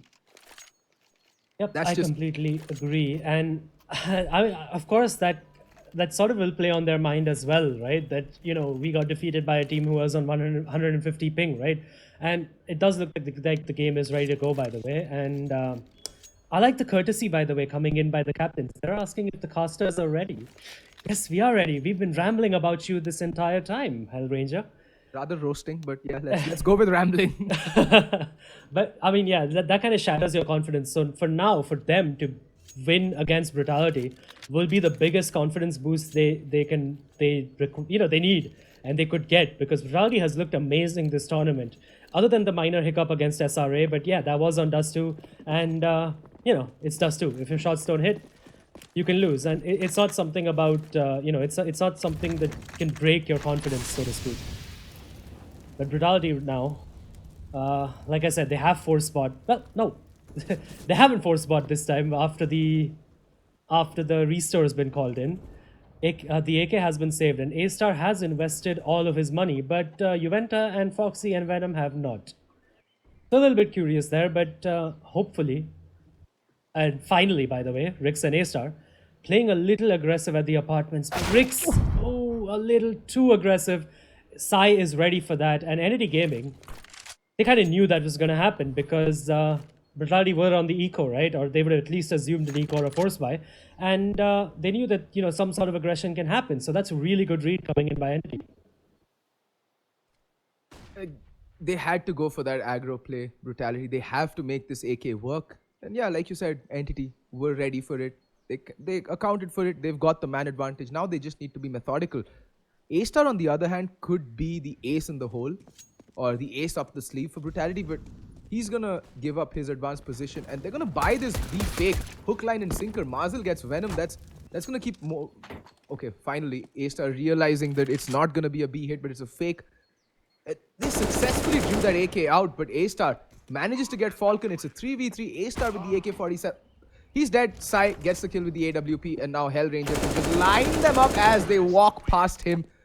Eco frags for days. Hell Ranger's not gonna mind that at all. Match IR for him and a round for his team, Entity Gaming. 13-9 is the score, and Brutality, they still can't buy. Adi, they're still... If they go for a force right now, it's gonna be a very paltry buy coming in from them. A-Star cannot buy an armor ump maybe, but they need to eco this. They need to bite the bullet. They need to swallow that bitter pill, and they need to eco this. Otherwise, they may as well just throw the game. Yep, I agree. The full eco needs to come in, and A-Star actually, even if Brutality does go for full eco right now, by the way, A-Star is on $1,700. He's gonna get another $2,400. That's not enough. That's not enough for a full buy, and you kind of want to make your last stand. I mean, it is your last stand because Entity Gaming will be getting up to 14 rounds. So, well, I'm a little disappointed how this game has turned out for Brutality, but on the flip side as well, I am glad for Entity that they sort of look like they're on the course to get back to winning ways. Anyway. I mean, all that hard work and practice has paid off, because I know for a fact that Equitas has been grilling them over the past couple of days in practice, to try and smoothen out the kinks and smoothen out the rough edges. And it looks to have been it looks to be paying off, at least on the T side. Their CT side still requires a little bit of work on Inferno, but all in good time. All in good time. Yep, and now, well, this is mostly a throwaway round for coming in. Entity Gaming should not have a problem picking this up unless the CZs on A-Star and Venom go absolutely mental and prove us wrong.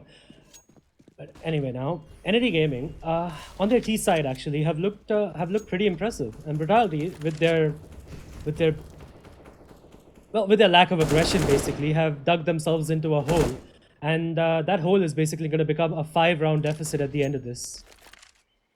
At the end of this round, assuming nothing goes wrong for NAD Gaming.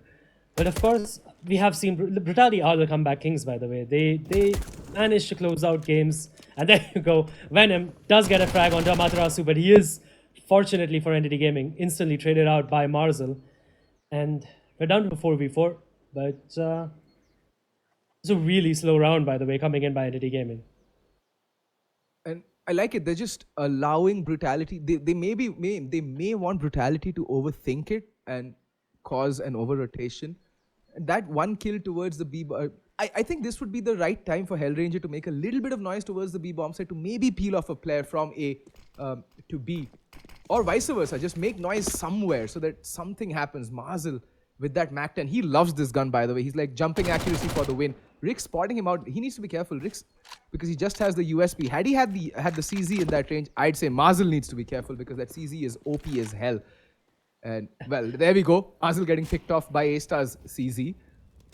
Venter needs to be careful. He's all alone. Helps on the way Foxy, but he's stuck behind a smoke. And both the players just have the default pistols, so not much in terms of firepower. Nothing in terms of firepower, rather. And the cleanup job coming in. Yeah.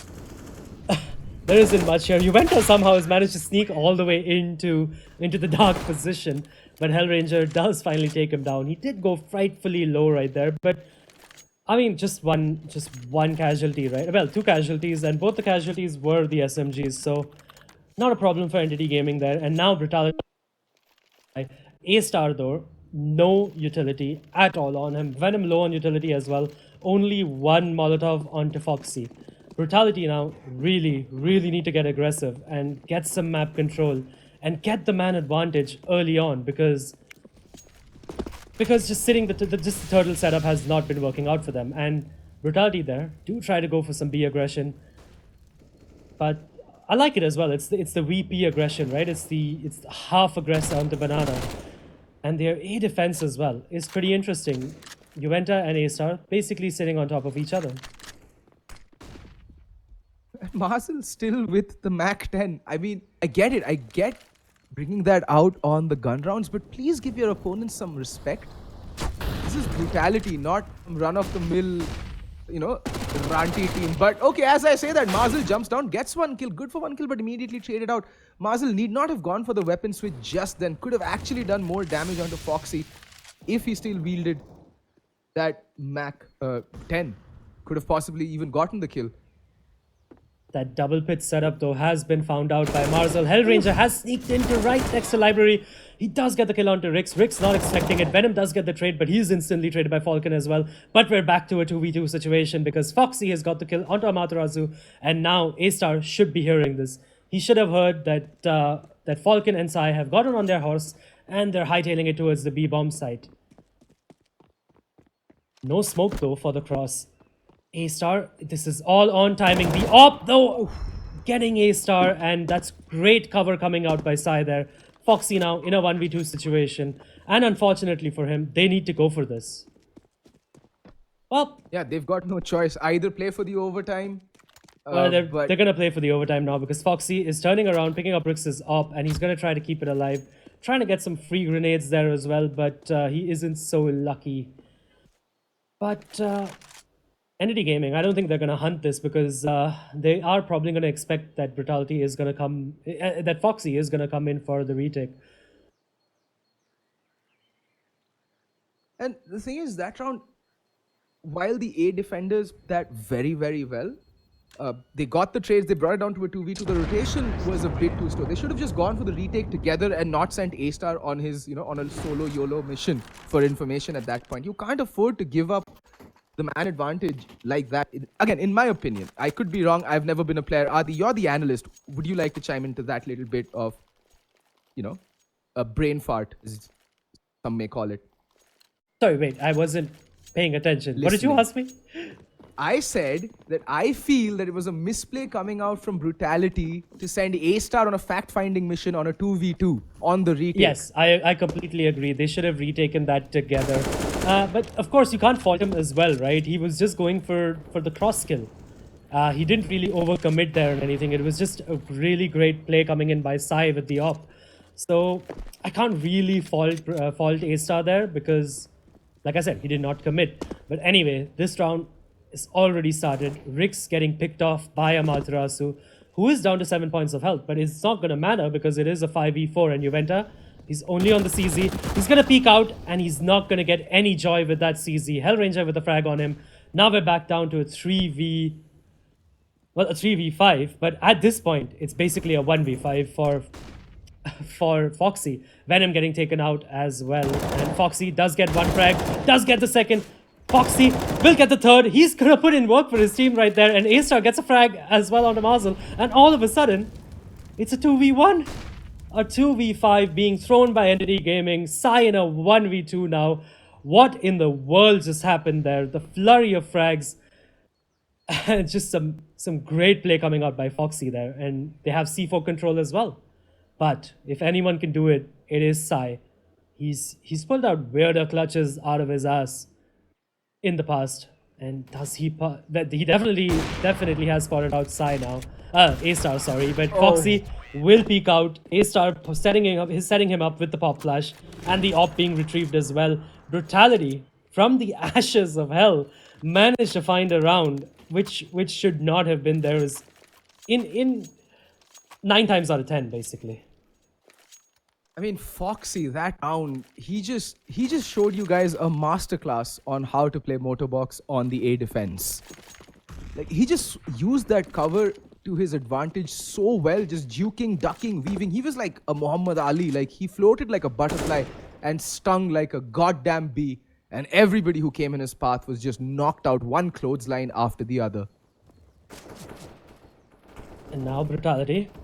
They have adjusted again. They're playing 2 at the apartments and 3 at the B bomb site. But again, the aggression actually has not been panning out for Brutality. So I can understand why they're just playing this defensive setup. And for now, it does look like they have made the correct gamble because it does look like Entity Gaming wants to execute onto this B bomb site.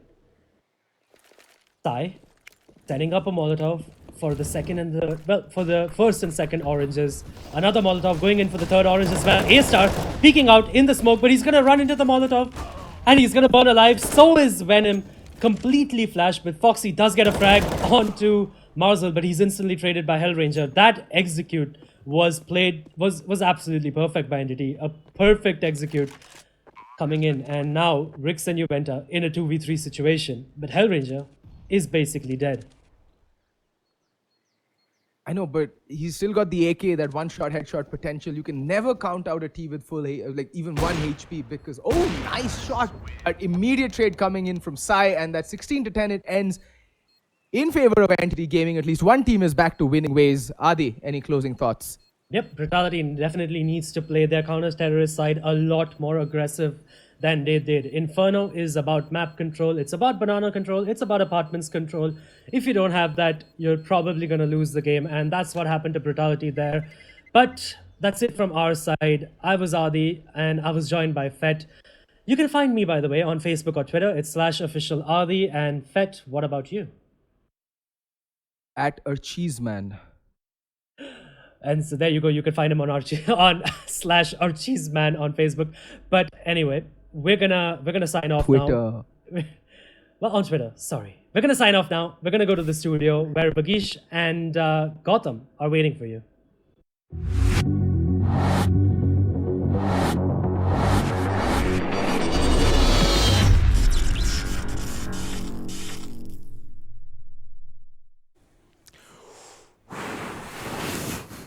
I think it's the studio, it's not the game, but that was epic.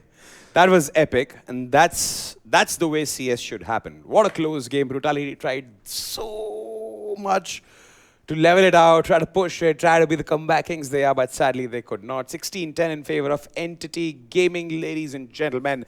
This game goes in the favor of Entity Gaming, and also second loss of Brutality, and also second loss of Brutality. The second loss. Stop laughing. We don't dude. have time. Okay, let's go. Fine, dude. Let me just say what my emotions. Esports. Okay. This is second loss of Brutality here after they lost to SRA. This is the second game Yeah. they've lost in the Masters League to Entity Gaming. And this also marks a change of tides for Entity Gaming, who've lost the previous two games they've played. But now, change is the name of the game. We'll take a quick commercial break here because we are seriously on the running end of the time here. When we come back with Dota 2.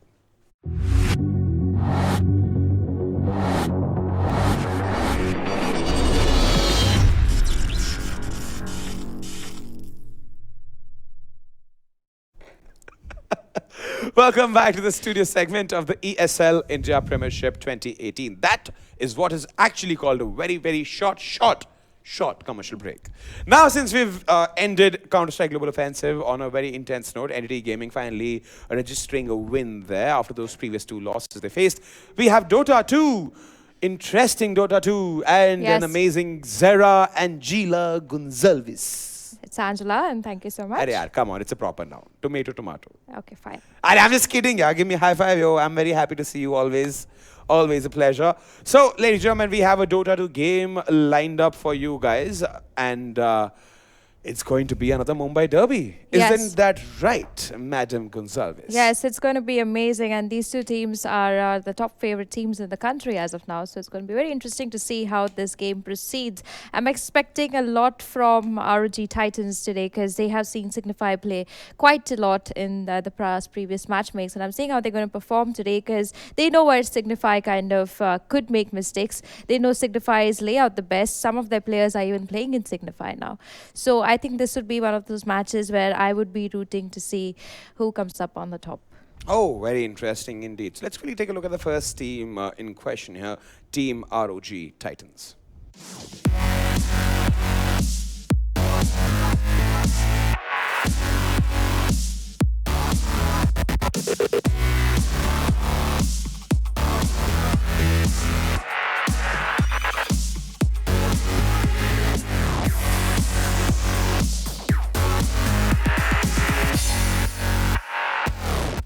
All right, well, that's Team ROG Titans for you guys.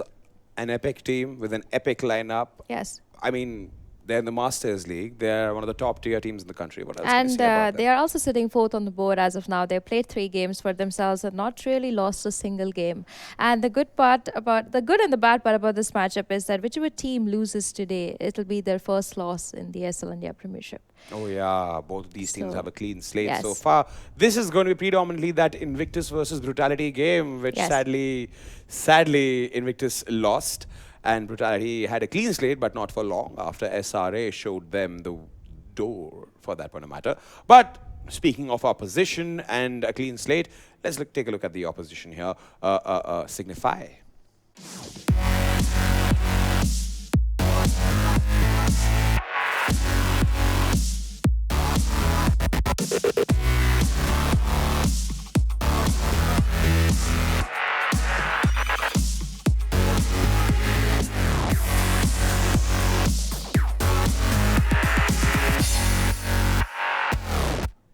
All right, that's Team Signify there. One of the best teams the country has to offer when it comes to Dota 2. Definitely, and as we say that this team has already played 8 matches and they've won all of them. They're sitting with the highest points, 24 points. No team until now has really reached that kind of zone. Even in the previous years in India Premierships that we have seen of 2017, it was only Signify who had such a high lead compared to the other teams, and we're seeing them do the same thing again, and they're of course defending champions. So this is very expected from them. But I'm also, as we speak about this, I mean we did see a big change come into Dota just last week. I mean the 7.14 update has caused a lot of changes inside Dota 2 for heroes, for items in general, and I'm hoping that ROG Titans has taken this into an understanding and been able to come up with a draft that will really favor them. Talking about the draft, let's see what they have already started to pick. Yeah, let's see how the draft looks like, Yes. because that is going to be damn interesting. We see 3 bans already in place. Bounty Hunter Night Stalker banned by Signify, whereas Omni Knight has banned ROG Titans. Yes, and Leshrak is back back, by the way, into Oh, is Dota he 2. now? Yes, he's Oh, going to that's be. one annoying git there. Yeah, and we I'm see a hoping to Sand see King one of the getting banned. teams pick that off in this matchup in specific because he's No, pretty interesting. I'm okay. All hands down. I'm really kicked about seeing a techies. I hope so. I mean, this is one Techies of is like the absolute example of things going bad without anybody. That's being true. I there. mean, I could see Signify picking up the techies in this matchup, but not ROG Titans, because it would be a little risky for them to take up a pick like that when they do know it's Signify against them. Indeed, indeed. They've banned a Nyx Assassin and picked up a Pandarin Brewmaster there. Yeah. ROG Titans are going to be picking up next. What do you think the pick is going to be, Angie? They could mostly opt to go for their supports first and then later maybe transition into what they want to go in the mid lane. Now, the Brewmaster, especially talking about this hero, he could either be sent mid, he could also be sent in the carry. So I'm hoping to see how Signify decides to play this lineup, because nowadays they have tried to play the 2-1-2 combination. So they do send 2 heroes in the place of 3 heroes in their tri lane, which favors them quite a bit, because then A35 on the off lane also gets the support coming in from either No Chance or Crowley. And Crowley, normally playing the 5th role, sits in the carry lane with Blizzard till about 10 minutes in the game, and then he moves ahead and starts helping the mid lane. And normally the mid is played by Jeet Kundra, so if that happens, then Crowley and Jeet kind of have a good time going on over there. But for now, RG Tide is going to pick up that Willow and Pit Lord super quick. This also says that the Pit Lord is mostly going to be in the off lane with the Dark Willow going into the 4th role. Signify does like to play the Tusker quite a bit, so I'm hoping to see whether they opt to go for that.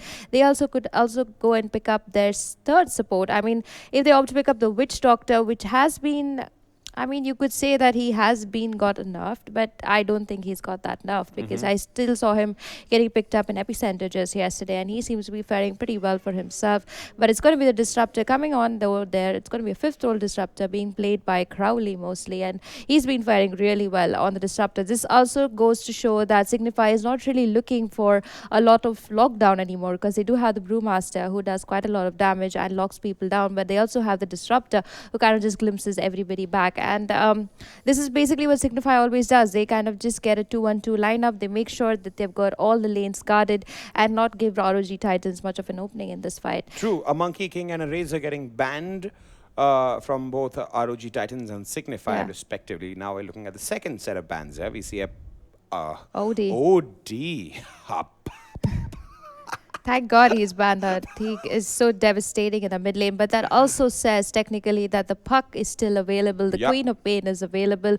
Hopefully we'll see a Storm Dream Coil Spirit. is going to be the Bane for all, with no intention of using Bane from DC. And it also says that the Tinker is available. So if ROG Titans choose to pick a Tinker mid for themselves, the Pit Lord, Dark Willow, the carry, and the secondary support can easily kind of take up fights by we see themselves. a lot of heroes which are still open for Signify's style of play. I mean, I'm seeing a new Panda. I'm seeing a Panda here for the first time. I mean, they could still end up using a Morphling. They could. end up We did see Blizzard play the Morphling, I think, in their previous matchup. Yes, and I think the last match they played, the match before that. Yeah. I think, that's where we saw Blizzard play Morphling. And some really nifty play can come in from a well-picked Morphling. And he is in the meta. I mean, after 7.14, he's been pretty buffed and is faring well. And Blizzard plays that Morphling very well. He doesn't really try to go into building multiple items. He just gets that Lincoln's rolling, and then things just work out for him. Void getting banned, and now it's ROG Titans pick who go for a Tusk. I would be very interested in also seeing a Troll Warlord here. Yes, a that Troll would be a Warlord brilliant and an IO combination Yeah. would be very devastating for an ROG Titans, but they went ahead with the Clockwork Goblin. Now it's another pick for ROG Titans. The Troll, like you mentioned, he is fitting beautifully well in the new meta, and plus it's an easy rush in a very early stage of the game. So if ROG Titans really wants to take this game, they can definitely go for the Troll Warlord. They have the Dark Willow and the Tusker to make sure they have those openings available for the Troll to kind of get what he needs in the lane. But as we say of that, let's talk a little bit more about this Clockwork pickup. It's going to be an off-lane Clockwork going up against this Disruptor, and mostly even this Brewmaster. I'm hoping that he is a carry Brewmaster, and if that happens, Clockwork is not really going to get that much of farm in the lane also. But the good part is that because there's a Clockwork, he's going to make sure that the Dark Willow really can't do a lot in the later matchup of this game. If ROG Titans kind of moves this game to about 20-25 minutes, A and late that game is there. a late game. I hope to see a late game. I hardly see any late games with Signify. But as we speak of that juggernaut going to be the carry getting picked up over there by ROG Titans. With that, they've kind of secured their tri lane. As of now, we do have the Tusker and Darkwill going to be supporting the juggernaut. But somewhere over here, I also have a doubt that, these all these three heroes that are going to be playing in this tri lane, if it's a tri lane, it's a new matchup. I mean, we have seen the Sand King, we have seen the Witch Doctor, we have seen that kind of lineup. So I'm guessing that RG Titans has really worked out something great over here to kind of come up with this beautiful lineup. That morphling. And morphling coming in through that. Blizzard. Very, very scary. Now, Signify is starting to look very scary. They have too much of HP on their heroes, whether you talk about the Morphling, you talk about the Brew. And if Signify's Blizzard kind of uses his ultimate the right way, he could even become a Juggernaut midway through the game. And that's a little risky for him. And showing the two carries, that also says that they're going to leave their mids for the last. And the Tinker going to get banned out of the by ROG Titans. And Signify going to take some time to take this ban off the clock. They also could ban out the Viper if needed. But at this given point of time, either giving the Queen of Pain or the Puck would be a good choice. They would also opt to go pick up the DK ROG Titans if they wish to, because then they also would have a lot of tank in the front lines. But let's see how this goes. I mean, I do like the way both the teams have picked up very versatile heroes. True. There's a lot of versatility getting showcased here in terms of the kind of picks we are seeing. The bans say a lot about the fact that these teams know the kind of damage these banned heroes can inflict on them. And they know the kind of dangers they possess to them as a team when combined as a whole. I mean, you look at the team's strengths, you look at the team's cons, and you realize that, okay, this is the kind of game I want to push this into. True. And I want to make this game go in my direction. So it's more of... I believe personally that when it comes to Dota 2, 50% of the game is decided at the draft stage. That is true. That is absolutely true. I mean, if you can pick right, and I mean, it's very simple. And these are not concept. random picks, Angie. Yeah. These are not random picks. These are calculated moves themselves. You are literally consciously making that choice of getting that exact team synergy in place, which will be the difference between you being a loser or a winner. And ROG, I mean, looking at their draft with that pit lord in it, I'm sure that they really want to start taking down towers. They want to play the objective Dota. That is very necessary. But as we say that, it's going to be a mid Shadow Fiend, and I love this pickup coming in from Signify. They kind of were missing out on damage, a lot of damage coming out, and Signify, if they send that SF in the mid lane, I'm a little unsure now, but they could either send the SF in the mid or give him another opening. They also have the Morphlings. This Brewmaster is going to be in the safe lane mostly. Brewmaster is going to be in the off lane mostly with the Clockwork. We're going to have the Morphling with the Disruptor in the other lane and the Shadow Fiend in the mid lane. So if it's going to be that combination coming in from Signify, ROG Titans going to maybe reply to that with the Pit Lord in the off lane, the Tusker going in the safe lane, but also roaming a lot in the mid lane because he does know now that it's a Shadow Fiend. And if they pick up a carry now, and if they pick up a mid now that is as strong or more durable. As strong in the mid lane as a good Shadow Fiend? I mean, I would have opted to say the Death Prophet, but since Signify have decided to ban out it, I would still go for the Puck. And Razor's been banned too. And Razor's been banned, yes. Excellent, but I think what ROG needs is an opening shot. They need somebody to start the fight, the initiator, and I think the Puck would do fairly well for ROG Titans. But if they're talking... it's not been banned. Puck's not been banned. And it's going to be a Puck coming in there from ROG Titans. And with that, they are going to secure their draft. They have the initiator, they have the burst damage, they have the Willow. Might prove a very costly affair for Team Signify if they don't play absolutely well. Definitely. I mean, I think in this matchup, our casters are going to be stuck a lot in the mid lane because that is where all the action is going to be happening. Even with the Tusker getting involved, the Clockwork with his rockets, I think it's going to be a very exciting game to watch. I hope ROG Titans are able to defeat Signify because that would be a game to remember in my books. But if that does not happen, we would see Signify climbing another 3 points for themselves and reaching definitely another level. Would be...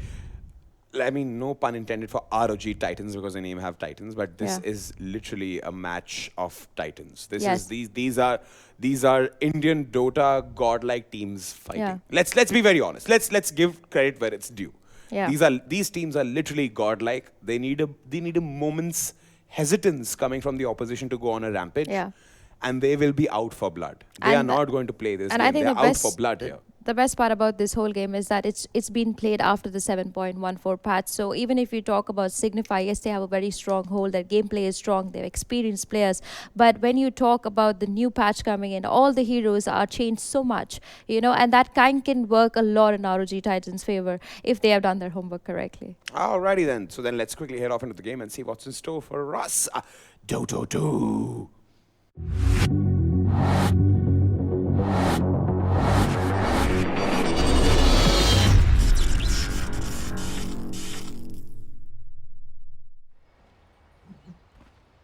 Hello folks and welcome back to the ESL India Premiership. This is day 28 of the summer season, phase 1. My name is Vivek. With me is Floki and we've got the match we've all been waiting for. The ROG Titans versus Signify. We already had a clash of the Titans in CS. The same continues throughout the day. That's the theme. To the best teams in the tournament facing off with each other. Oh yeah. It seems like today is just full of star-studded lineups and star-studded Absolutely. matchups. This Entity is- took the first game. They were on the left side of the scoreboard. Yeah. Signify, they are also on the left side of the scoreboard. Drawing some correlation here. Could be. Could be. Ah, no chance. He's gonna get greeted by 3 heroes of ROG, and looks like they'll certainly secure this rune. Yeah. what's Down going on? bottom though, A35. Yeah. Yeah, he finds that rune as well. He's so going to pick it up. Crowley had... three runes for ROG. This Yeah. is the first time they've actually managed to secure 3 runes for themselves. Yeah, Crowley had to do that. He didn't want to give away 3 runes, had no choice but to try and hope to contest that rune and probably not give ROG those 3 runes. You got A35 playing the Underlord, one of the heroes that he played a lot when he was an aggressive 5. And one of the reasons aggressive 5 put up a tough fight back in the day. You saw the ROG draft. You weren't a fan. Why? They have 3 heroes that do nothing. They have Underlord, he does nothing. They have Dark Lord, she does nothing. They What do have you mean Tusk. by nothing? I mean... Well, yeah, let me elaborate on that. So here's the thing, right? Tusk by himself doesn't provide any kill potential, neither does Underlord. You even throw Dark Widow into the mix, these 3 heroes together can maybe kill the Morphle.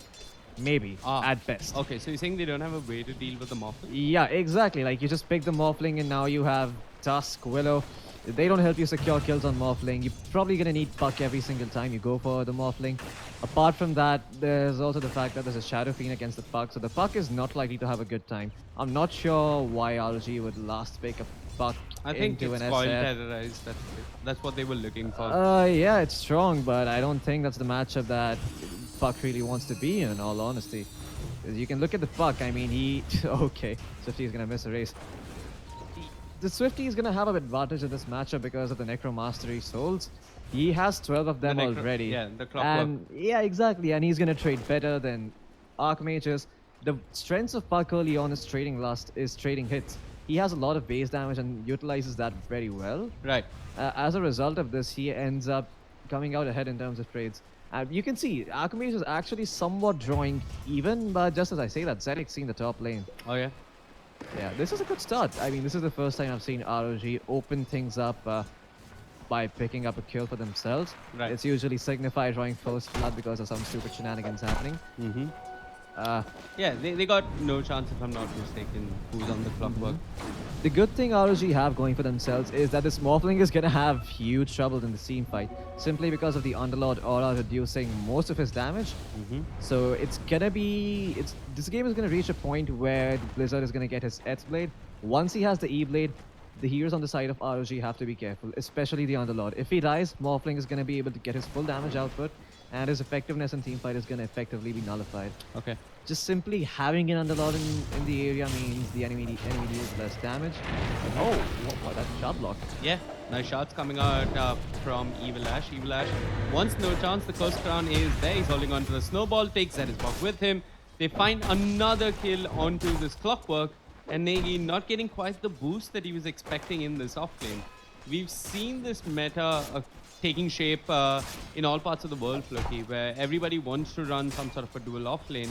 Signify trying to do the same, but they aren't finding too much success. Yeah, they're just getting tri-lane against, and on the bottom lane you have an Underlord who holds well against 1v2s. 1v3s is where he really starts to draw back. So overall, lane-wise, ROG are doing quite well. The Signify, they are trying to do something ambitious, but I think if they want to win this top lane, they should just commit 3 heroes to it. Looks like They are going to give up on top, let Negi have a hard time, be the dog that gets kicked down and comes back later on in the game, while they focus on shutting down A35, because A35 is he's getting more in this lane than he should. Yeah, I mean, for all intents and purposes, it's a solo lane. Crowley has been there, but Crowley's just been trying to deal with the creep equilibrium. A35 will get glimpsed back. No chance in position. No chance does have the cogs. He's holding on to them. And it looks like Signify don't even need the cogs. Blizzard, with the adaptive strike, will find the kill. Yeah, I think he should have run back into his own creeps. With that way, the battery assault could spread out. Potentially, he could escape. It's unlikely, but it still makes them chase for a while longer. Puts some frustration into Signify's mental orientation, I guess you can say. So, I mean, even though you say that the Dark Willow and the Tusk might not have enough to kill the Morphling, I think once they pick up a Spirit Vessel, with the Waning Rift coming in from the buff, the Root coming in from the Underlaw, they might be able to bring down this Blizzard Morphling. It is a possibility. I'm not going to rule it out just yet. Up top, Negi getting caught in the Bramble Maze, dropping really low. He's dead. Walks back once again, and they've got the Shadow Realm onto the Disruptor. And he just gives up. Onto the Dark Willow, and with the Snowball, they'll find the kill. Looks like Crowley's trying to move mid and find a kill for himself. Archmage tagged by the Thunderstrike will get glimpsed back into No Chance, who's already got the battery assault up and going, and Swifty with the raise gets the kill for himself. The mid lane, look at this. Swifty, 26 last hits, 26 denies. Yep. I think most of those are cog denies, so we shouldn't really give that much credit. 12 of those might have been. Yeah, 12 of those are cog denies, but the rest 14 do belong to Swifty. Yep. But Archmage hasn't done too bad for himself in this lane, but that kill onto him will set him quite behind. And you can see, he's level 5 and Swifty is an entire level ahead of him. Yep. Now you've got the supports from ROG moving towards the mid lane. It seems as if Signify are aware of this, and Swifty is going to walk ahead, takes the first crown. They got the Snowball and the Bramble Maze. They want to bring down Crowley with the Orb and the Waning Rift. He'll find himself a Disruptor. Swifty in the Bramble Maze, holding his ground, gets his bases going, brings down the Tusk, and starts looking towards Archmage. Archmage doesn't have an Orb, has a Waning Rift, tries to get himself out of there, looks for the neutral deny, but it's No Chance who ends up getting the credit for that kill. I mean, Archmage ran in the wrong direction. He should have just run back towards where he came from. Yeah, where he came from. Like, he just ran back into Shadow Queen. Yep. Up top, they're going to try and punish Negi. The shards, they're nice. ZXC doesn't have the Omni Slash, though. Yeah, he's not going to get the kill without the Omni Slash. This lane just really becomes a lot more Juggernaut favored when he hits 6. Down bottom, Crowley looking to set up for the glimpse himself. Looks like he doesn't need it. A35 just mans up and gets bought down with that adaptive strike coming up from the Morphling. This seems to be the more popular build these days, maxing out the attribute shift. Yeah, attribute shift seems to be the skill people max out first. Previously it used to be waveform, now it's attribute shift. Nah, it was always. That explains why I have a 0% win rate on Morphling. Yeah, it's always been attribute shift. Once we did see Ramses max the adaptive strike over the waveform, that was unusual. That is something you don't see too often. But yeah, it's always been attribute shift into waveform into the adaptive strike. And you can see Archmage once again, he's starting to get schooled in the mid lane like always. Swifty and Crowley, both of them had played mid lane and they're used to schooling Archmage. Archmage is always just getting on, but he's doing quite well for himself because he has the bad matchup. I'm gonna just say it outright. So he's not expected to win it, or at least do well. Yeah, but I mean, he did pretty well for a while until Signify started rotating in like Crowley, how did he get that? Okay, they've got No Chance giving vision. I don't know, but No Chance. He's gonna bump into ZXC. It seems like he's gone AFK. ZXC. I mean, he'll get whatever he can, and he'll just find the kill on a No Chance with the Blade to the Orb. He's got the Omni Slash like you mentioned. He will try and bring down Swifty. Swifty trying to get himself out of the Bramble Maze. But there's the Dark Willow helping secure the kill onto the Shadow Queen. Crowley now in no man's land has got to be careful. A35 or rather Evil Ash looking for those shards. Does have them, does throw them out. He's blocked off Crowley. Crowley looking for the TP. Have they got the vision? They've got the snowball. And Evil Ash will probably be ending up not finding that kill for himself. Blizzard, waveform off the mark. The Curse Crown does control him. The Shadow Realm does do a fair amount of damage on Blizzard. Trying to man up, but can't really get too much on Crowley. saved by his own high ground there. Up top, ZXC trying to bring down Negi. They commit the coil. The coil is off the mark, but the Waning Rift will secure the kill onto the Panda. No chance. Not much he can do really. Yeah, I mean, everything was almost off the mark. Like, the orb missed, the coil missed. Fortunately, the Waning Rift was there and they found the kill with it. Archmage, you can see that he's starting to feel a little less confident because of him having a bad lane. I've seen this time and again with this guy. It's not his fault. He tends to get bad matchups, and despite those bad matchups, like, he's forced into these situations that he's expected to gank other lanes instead of farming and recovering. And you can see he feels less confident. He starts missing his spells, and then it's just a downward spiral for the guy. Okay. But I do respect his efforts, in all honesty. It's really hard to maintain your composure when you've had a bad lane. Yeah. I mean, when Shadowfiend Clockwork was the thing in Southeast Asia, teams usually tended to pick up either one or two heroes. Usually the Tinker, or sometimes the Templar Assassin, because, well, she's just a good laner versus the Shadowfiend. Even the Queen of Pain. Or, yes, and the third hero would be the Queen of Pain. They'd primarily pick strong laners that could hold their own, despite the Shadowfiend coming into the lane with an advantage as far as souls are concerned. This time, ROG Titans, they wanted the puck along with the Dark Willow. They wanted that coil and terrorize. And, yeah, I mean, they seem pretty confident about their draft. They saw the Shadowfiend Clockwork. Despite all of that, they went for the puck. So they're somewhat okay sacrificing Archmage in the lane, but it's a team fight in which he'll be finding his way back into the game. ZXC has to do a lot of heavy lifting this game. Negi's just going to make it out. Yeah, Negi's going to be okay. Swifty has gone for the drums. I've seen him do this time and again. Yep. Although he always diverges into the Yule's build, I'm not too sure how useful it is to have a drum. Well, you got the terrorize into the Bramble Mace and the Bedlam, and with that Shadow Realm damage, that is Buck. Snags a solo kill for all intents and purposes. Yeah, this is the first time you're actually seeing Zetisbug kill someone instead of being killed. And that too in such an aggressive fashion. Zetisbug has always been the sacrificial guy, the one who goes forward, kills himself, makes sure his team survives. Old man Bari, but this time he's the one who's pissed. He's like the old grandpa who's your neighbor and is doesn't like it when you play loud rock music. 835, he's got a soul ring, he's had it for a while. Seems like he's queued up the Crimson Guard. Primarily wants to keep his team healthy versus all the physical damage coming out. Up top, speaking of physical damage, got the Omni Slash and the Bramble Mace. The shots, perfect by Evil Ash, setting up for another kill. And all of a sudden, Zetisbug on a killing spree. Yeah, going for the Tranquil Boots, wants that movement speed, so that you get the Bedlam to connect effectively. I mean, there was something in Bari's foot today for sure, because he's playing very aggressive and finding kills left, right, and center. Killing spree for this guy is unheard of, in all honesty. It's usually it's usually Evil Ash, sorry, not 835. It's usually Evil Ash who has these kills going for himself and is always going around the map doing stuff for his team. But this time around, it is the Dark Willow, and it's in the hands of Zetisbug. Now, it's going to be key for him to just hit level 10. Get that GPM talent. I mean, both of them would like to hit level 10. Yeah, the cool thing is that they have a lot of synergy in the draft, ROG, but eventually the Morphling is going to take off. So you're going to have to make sure you get significant towers before that. And A35, poor soul. Yeah. No chance, just random down. Swifty. Up to drum charge for that one. So he is going to go for the right-click build this game. He is not going for the Yule Scepter like he usually does. I've seen him go for the Yule Scepter with the drums, and that's why I used to be a little wary of his build. Negi commits the primal split. I think it was to survive, probably. No, he was at full HP when Okay, well, know what the probably misclick. He found the clarity deny. That's value. Value primal split. Yep. And you can just look at Zetisbug like, okay then.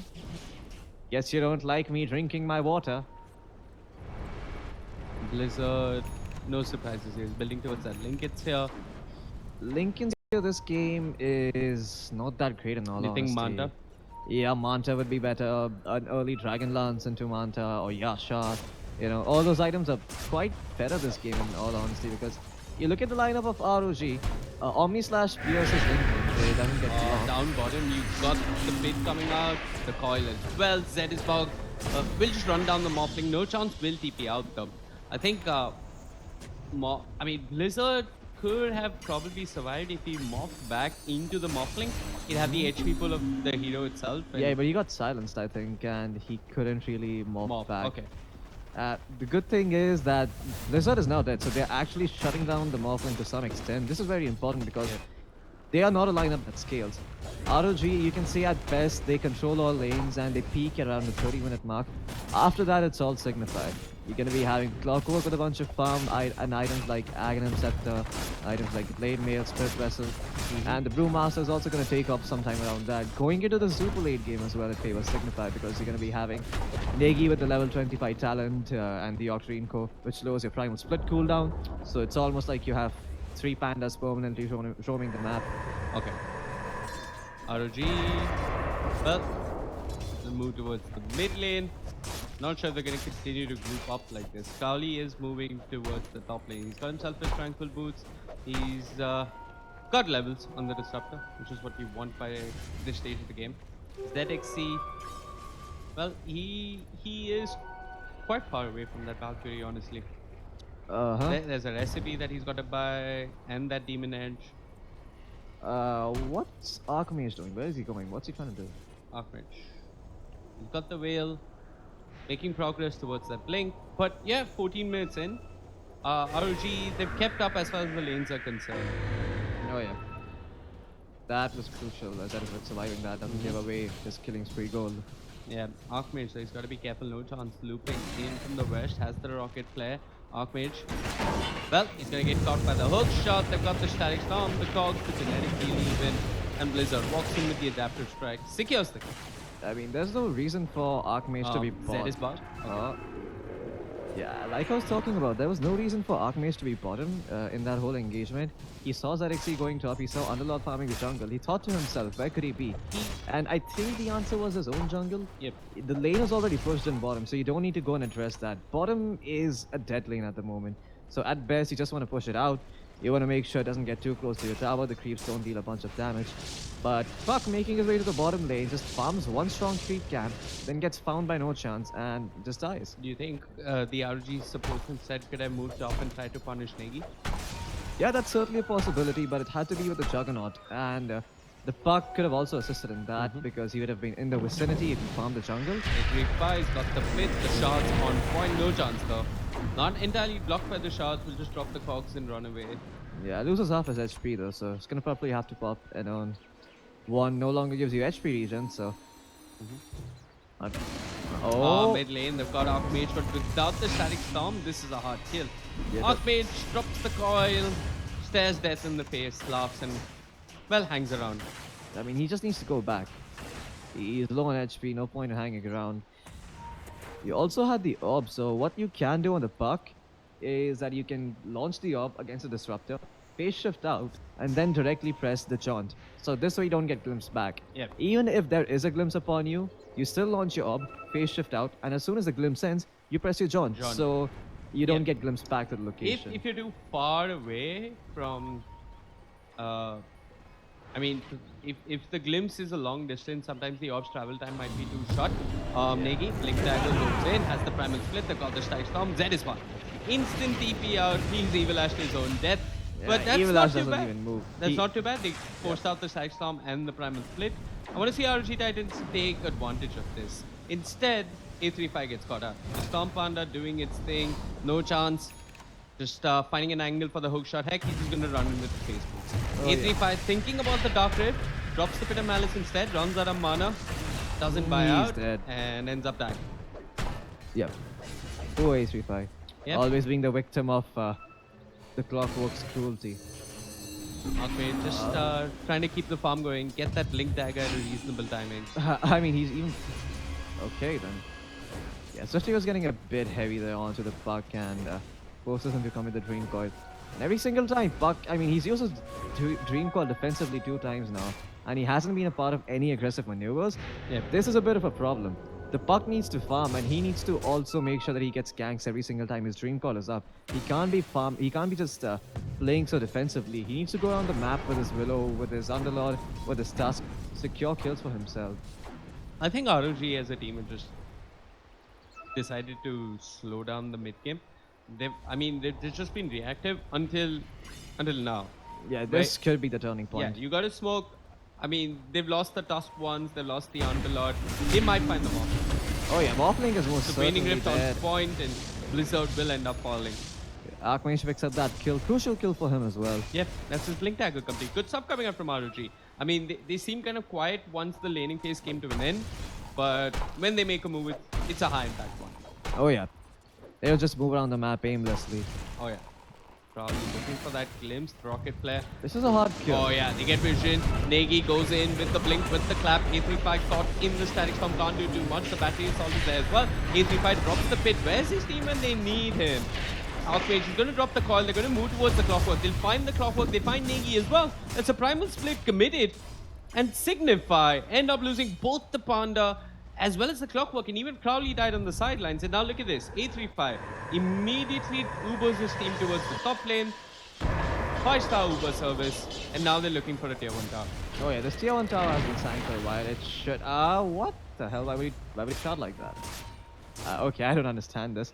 Do you not understand it because the creeps aren't hitting the tower? Yeah, I mean, like, why would you shot block your own creep wave? Is he trying to build a bigger creep wave? I think that might be the reason. That could be the reason. That could be the reason. But the thing is, Signify are respawning soon. And yeah, but they don't have Primal. Wait, they do have Primal Split. Okay, my bad. I thought the Primal Split was committed down bottom. It was only the static storm. Can we check TPs on SF and Morphling? SF SF has TP, Morphling is already Morphling's top. already there. Yeah, so Morphling's moved towards the tier 2 tower. Negi's TP is on cooldown though.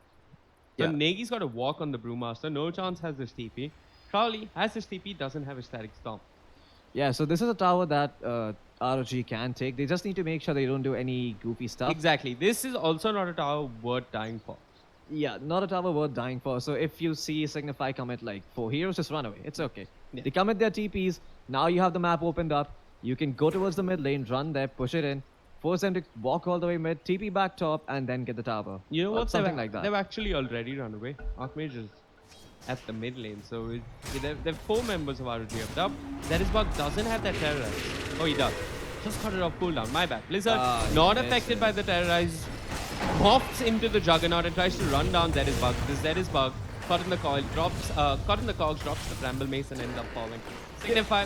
Well, they don't defend their tier 1, but they find themselves the Dark Willow. And that was a dominating streak. So that is some decent gold going in the pockets of No Chance. Oh yeah. It's what's No Chance looking to build? He's going for the Spirit Vessel. It's decent this game because you are up against a Puck who's gonna have his Blink Dagger, good at cancelling that, lowers Underlord's HP pool quite significantly. It's hard to damage that hero. And yep, overall pretty decent. Also make sure that if someone is tagged under the healing ward, they don't regen back up as quickly. Yep. That's another benefit. So Spirit Vessel, lots of good interactions. Yep. ZXC's got his Valkyrie complete. He's picked up the Yasha. He's gonna need a Manta this game, or is he? To get rid of Drunken Haze and the Earthblade? I guess, but I'm not too sure how good Manta style really is. In all honesty, I think if he makes his illusions tanky, picks up something like a Skadi, it could definitely be worth it. Otherwise, that Manta might be a bit of an overkill. He could definitely go for a Blink, pick up a Sanjin Yasha, then pick up a Nullifier, go for items like those. Yeah, Might have to ZXC's spin been TP out. largely stellar so far. He hasn't been getting picked off. He's been a part of all these fights, doing his role as a Juggernaut rather effectively. And now along with Archmage, they want to run down Negi. Negi in the trees. Yeah, but they're not going to bother. back. I mean, Okay. they're moving back and forth. They drop the Bramble Maze. They don't find Negi, but Crowley will glimpse back Evil Ash, looks for the TP, but the Snowball and the Coil will control Crowley. They got the nuke damage, and they bring him down. Crowley just impersonating a deer in headlights over there, knows his fate is sealed, doesn't even try to flinch. He's got the Hood, he's got the Vanguard.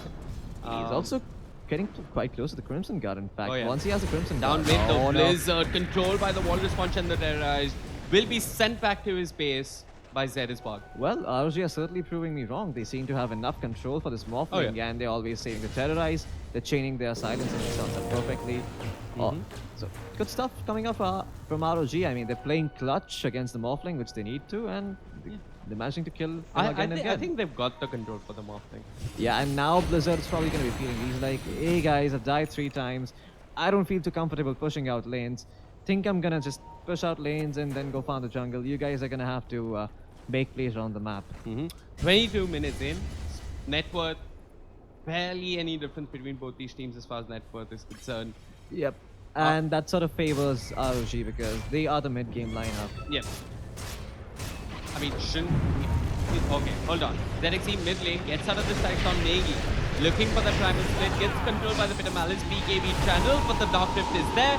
ZXE as well as A35 will get away, but Zerisbog not so fortunate. Controlled by the hook shot, commits the bedlam, but the waveform will bring down Zerisbog, while A35, or rather, excuse me, Evil Ash, caught in the cogs, has no choice but to, well, pop one last snowball before he accepts his fate. The cogs will kill him. I mean, they popped the Underlord ulti. I'm not sure why he would not go towards A35 to try and get out. I think his priorities were kind of clear. Let me save the Juggernaut and myself. Not too sure what A35 and Zerisbog were doing. I think okay. he was just fulfilling his BDSM fantasy. It's okay. They lost their supports. The problem is Signify are going to move into the Rosh pit. And ROG know of this. They're going to try and get... You got the toss respawning in a couple of seconds. The glimpse committed. ZXE wants to move towards the pit. He's got a complete Sanjani Asha Archmage looking for the steal, but it's 50. He snatches the Aegis. Terrorize sends Signify back to their own base. The Blade Fury not doing too much. ZXE has the Omni Slash lined up, and with a bit of malice, he does a fair amount of work. They'll nuke down Crowley and A35. Walking forward, looks towards Blizzard. It's a buyback coming up from Crowley. ROG. The fight, it scatters left and right, but they will find themselves 50. That's the Shadow Fiend down as they clean up on Negi as well. Signify, they lost 2 of their cores and no chance with the cogs. Tries to keep I35 and the rest of ROG away from him, but he might be next. Blocked by the shards, controlled in the Pit of Malice. He tries to hook shot onto the Radiant Creep and tries to run for dear life, but Archmage will hound him and will bring him down. Signify, lose 5 as that was a dieback on Crowley. They also lose the Aegis. They also didn't get gold for the Aegis. That gold went to ROG. And Swifty, he snatched the Aegis. So a big economic advantage for ROG. And Signify, they're bleeding. Their economy really hurts at the moment. Also, how are you going to stop this push coming in? You have the healing ward back on cooldown already. Oh, yeah. You just lost a big fight.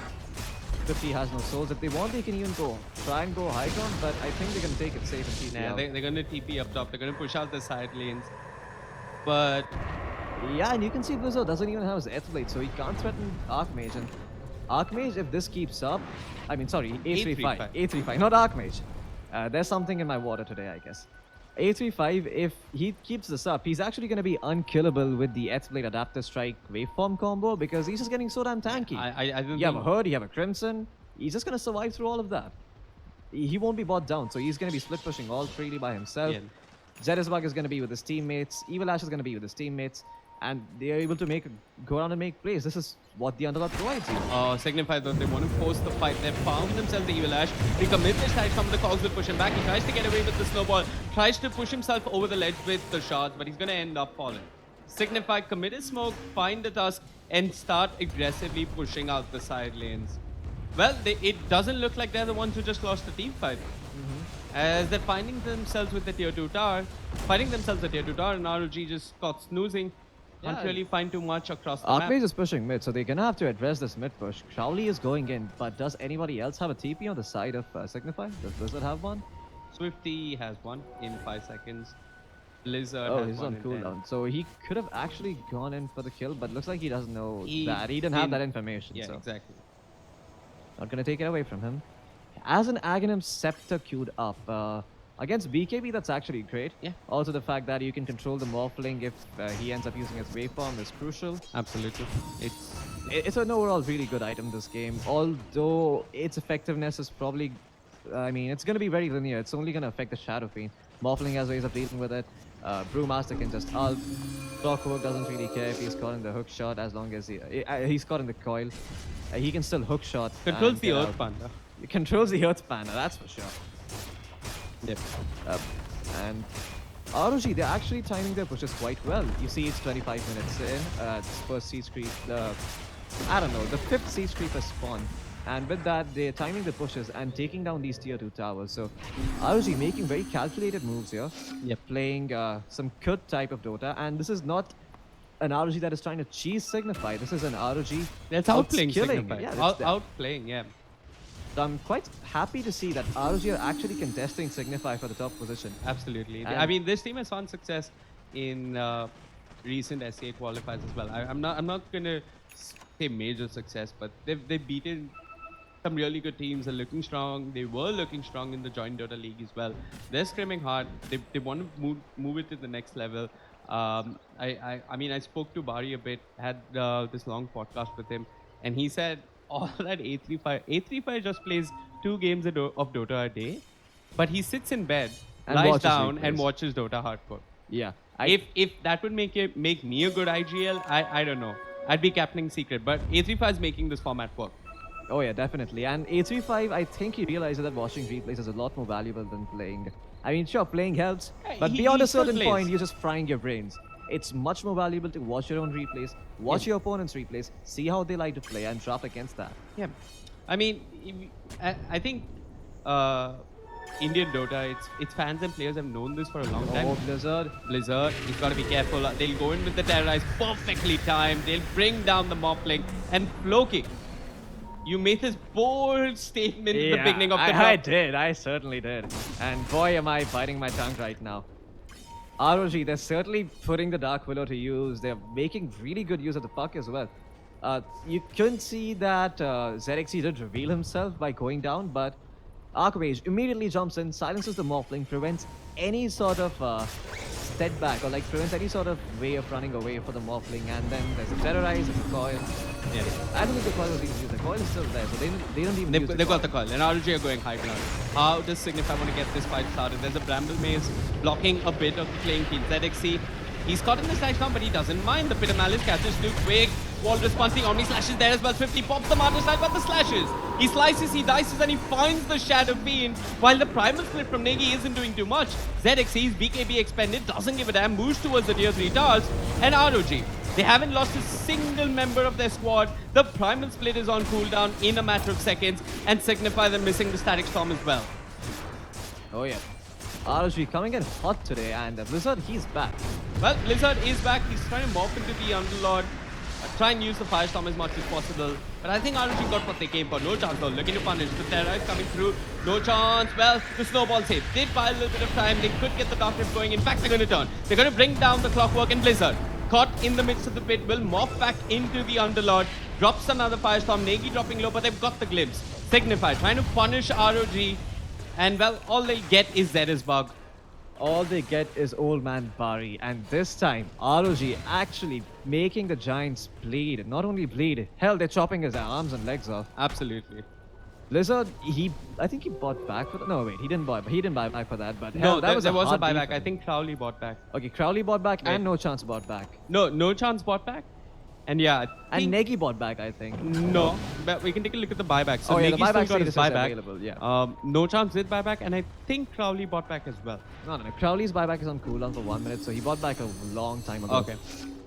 But the net That was worth, a buyback from the Clockwork. yeah, the net worth actually favoring ROG. 9k net worth lead, 31 minutes in. Yeah. My goodness, ROG, they're actually doing it. Yeah. I mean, I talked to the folks at ESL. I talked to those that follow Indian CS, and they're like, man, there's always Signify. Nobody beats Signify. But yeah, for the first time in like since ROG Asus qualifiers in Bangalore, we have a team that's gonna cause an upset. I wouldn't call it an upset. ROG have always been pretty close to Signify in terms of skill. It's just that the drafts don't always tend to come together, and Signify, those small early game movements and rotations and advantages add up, and then they just start looking on. No chance on the back lines. This could be a dieback. Zerisbog with the Terrorize pushes him into the Bramble Maze. No chance. I'm not sure what he was trying to do there, but Signify. 54 seconds without the Clockwork. ZXC has no fear at all. He's got his BKB. He's got buyback if he needs it. And his team has also got to deal with the push up top. Oh, yep. So, I mean, let me tell you a cool story. So, when Beyond Infinity was a thing, when Blizzard, No Chance, Bug, all those folks played on the same team together, even Swifty, one of Beyond Infinity's trademark moves was to pick the Morphling for Blizzard.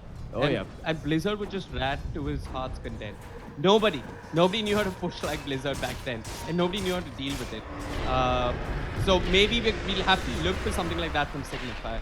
For now, A35 Ubers towards the bottom lane, and it seems as if ROG want to put an end to this game. They're going to deal with the Shrine first, just so that there isn't the possibility of any backstab. I think ZXC wants to pick up an item as well. Looks like he's going for the Nullifier. He's got the Nullifier complete. Yeah, Nullifier, a very underrated item.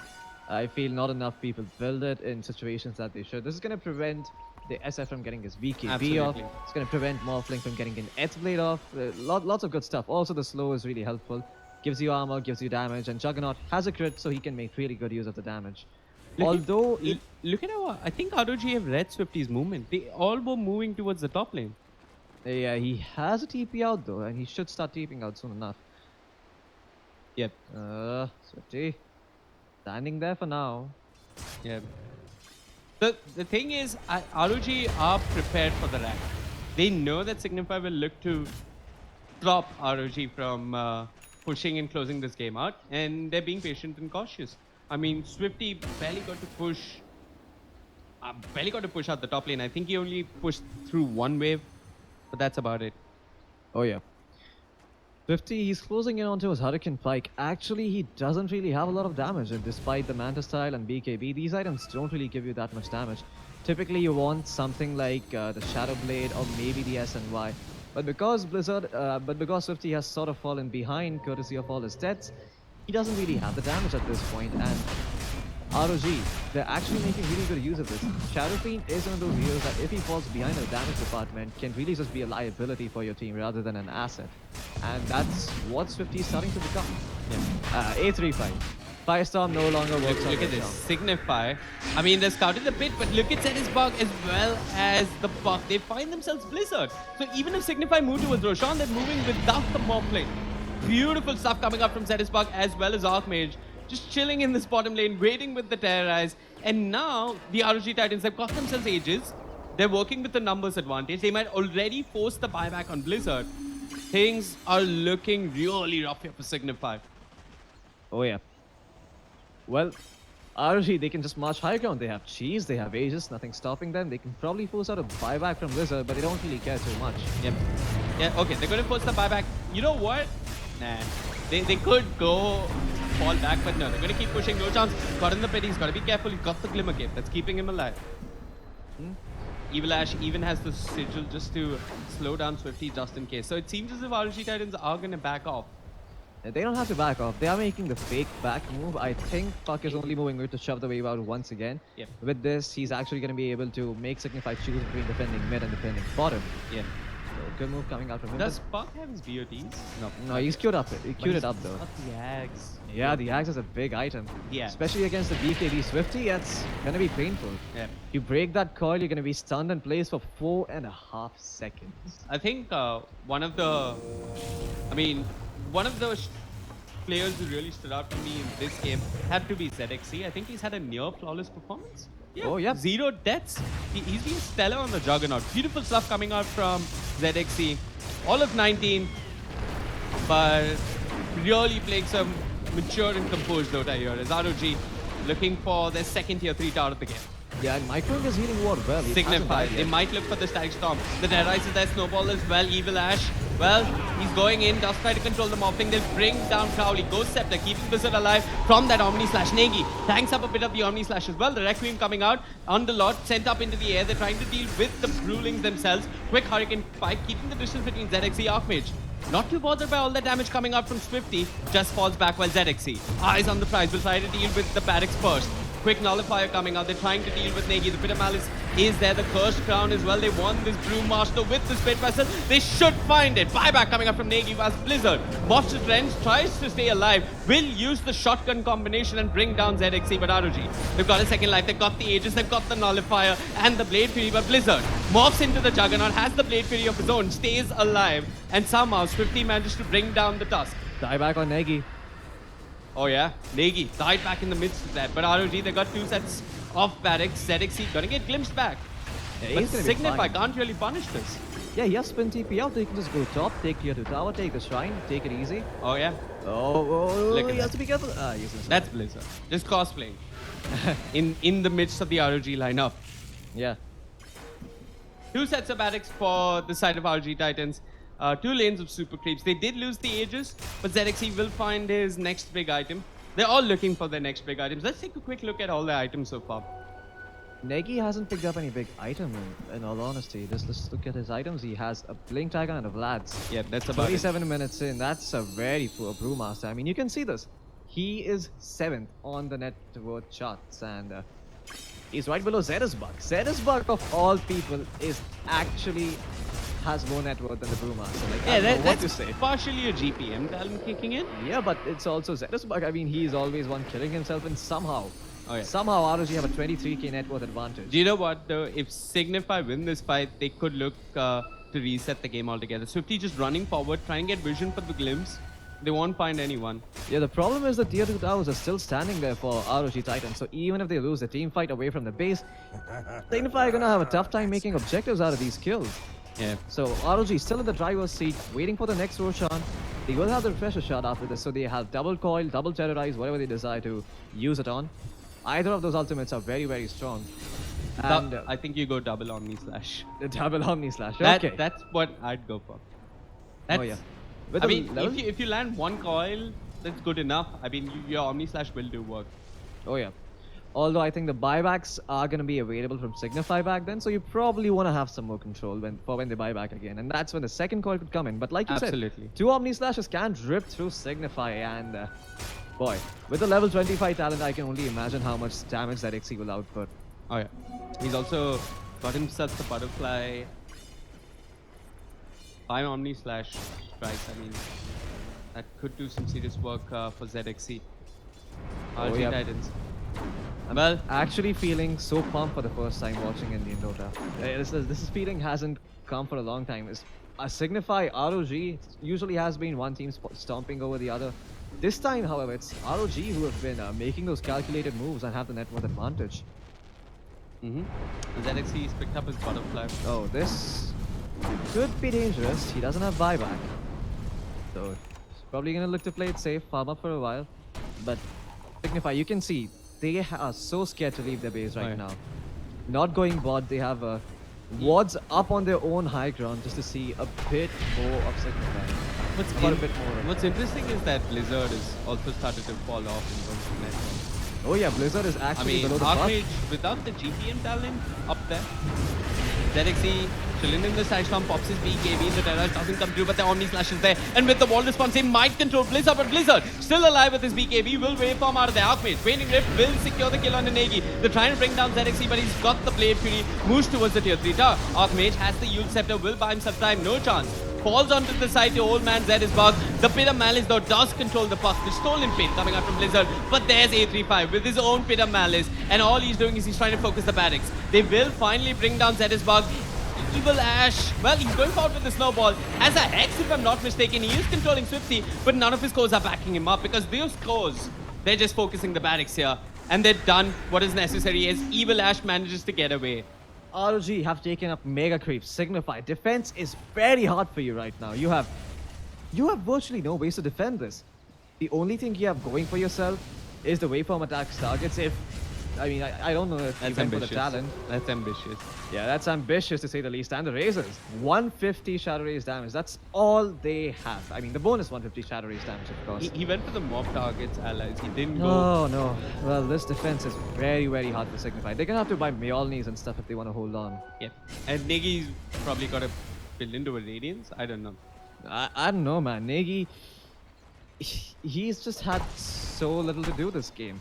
I don't think I felt the impact of the Brewmaster this game. There's just a lot of saves from the side of ROG too. If you look at it, there's a snowball save, you can use the terrorize defensively. You have the Underlord beefing everyone up by reducing his opponent's damage, building Crimson Guard, building Pipe. And Zerisbug is always the one going forward, tossing his life away, while ROG secure bigger kills and bigger targets. Okay, so Zerisbug. Wait, can we just have a look at Archmage? At Archmage. Oh yeah, that's the puck. He went for the -8 seconds waning rift cooldown. Yep.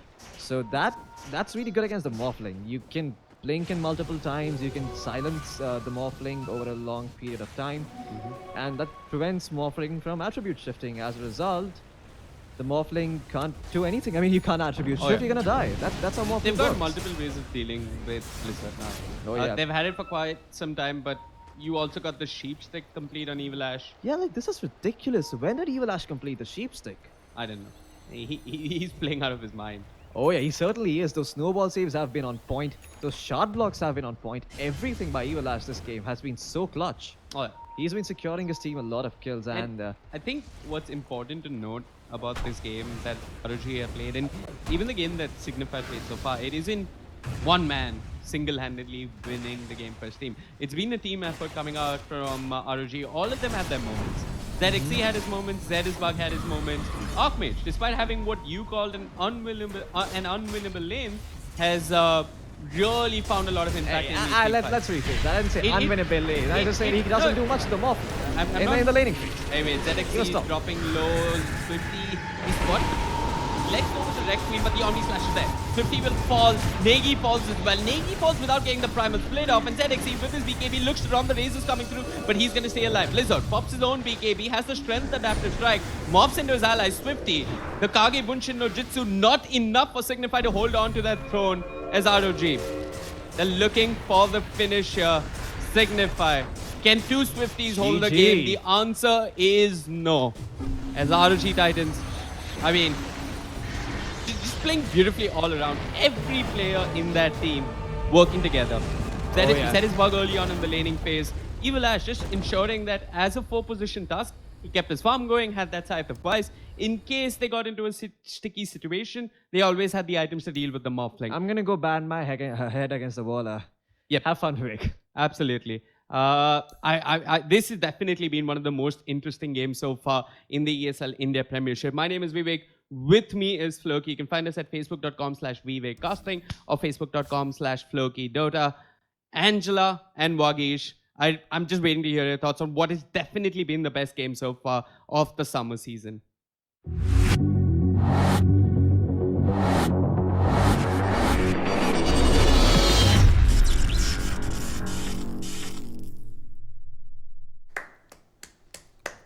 Do it!